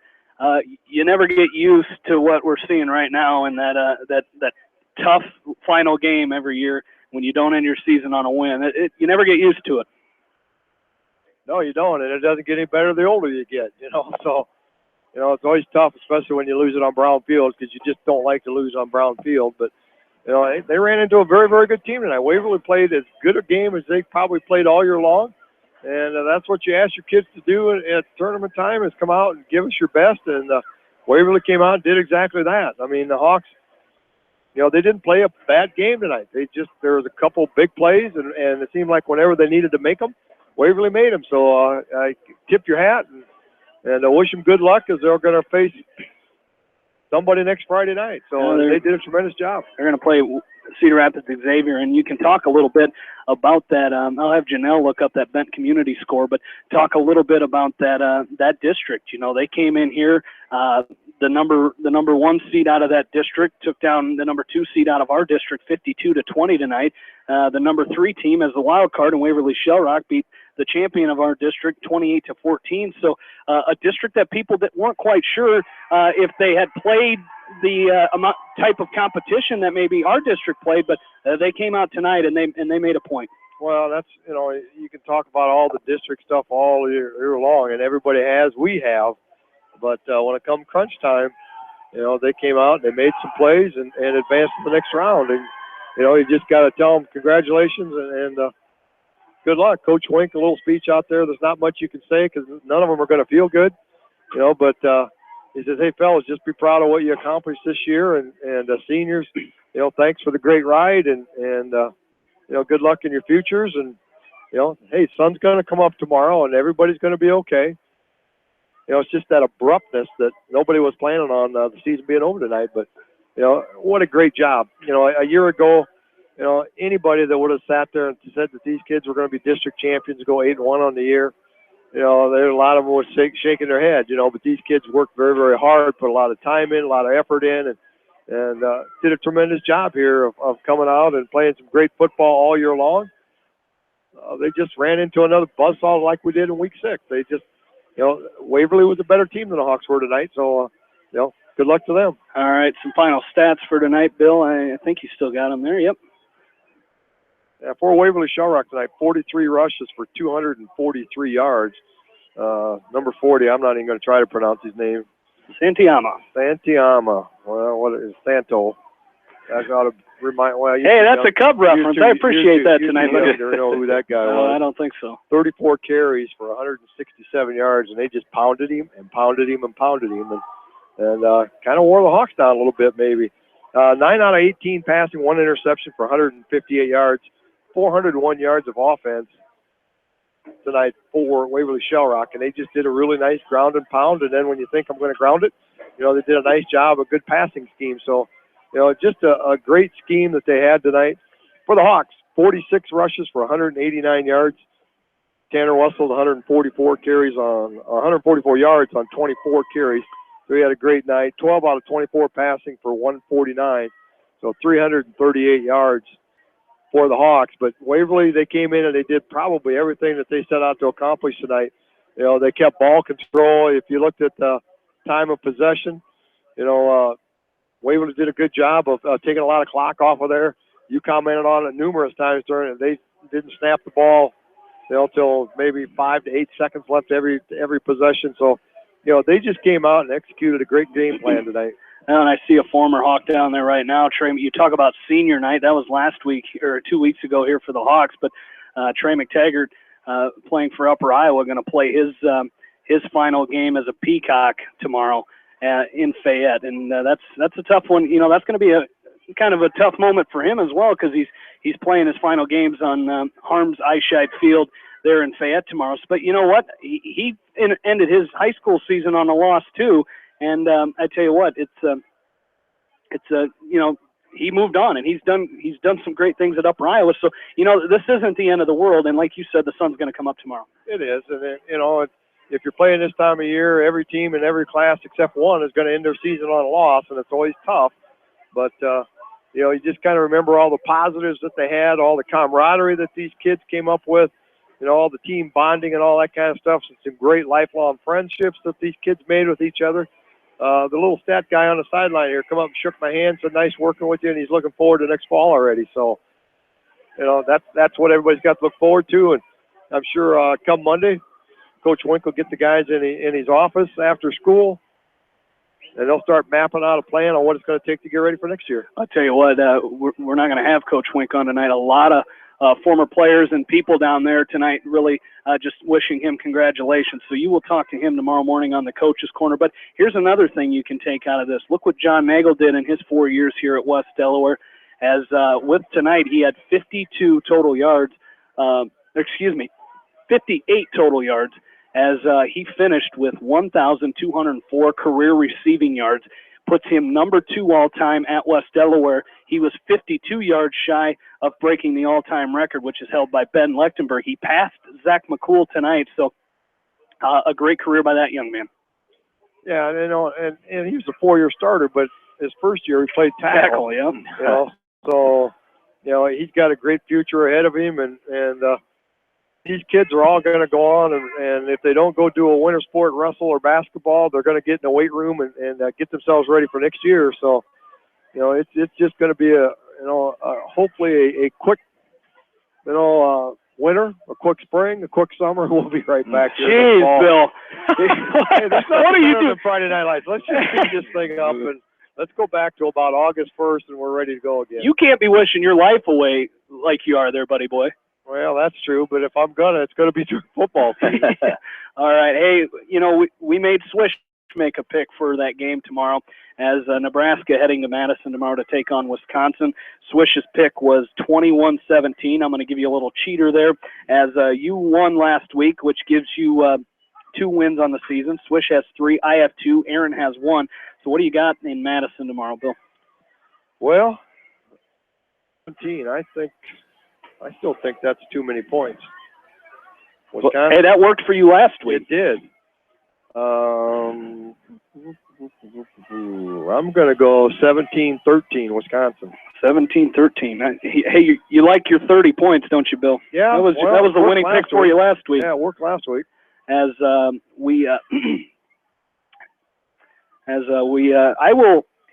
will go ahead and pick. Do I want to go below Bill or above Bill? Swish is above him. I will go 17-10. We like a lot of 17s around here. 17-10. I'm going to go 27 points in favor. You are going Wisconsin. You said that, right? Wisconsin. Okay. Aaron? So 27, 30, and 38. Yep. Are you going with the Badgers? Yes, I'm not pulling the upset. No, I think Wisconsin's going to win, and I'm going to go big. I think it's going to be. I'll take Wisconsin. 39-0. I'll do 30, 27, 14. 27-14. That's 41 points for total there. So, Bill, I saw Coach Winkowicz was kind of making his way towards you, and he got stopped by another group there. But we'll kind of keep it around here just a little bit. But, buddy boy, it's been a pleasure. This is year number 10 for you and I. And I tell you what, you know, you hear it a lot. I hear it quite a bit. We do have fun when we come out for Football Friday nights. And, you know, thank God for commercial breaks. That's for sure. As Coach Wink, we'll talk, second delays. We'll talk to you in just a little bit as Coach Wink gets hooked up down there. And a tough loss here tonight. Coach Winkowicz joins us now. We'll keep this short, Coach, as you got to get to the locker room. But a tough loss here tonight. And you got to tip your hat to Waverly-Shell Rock.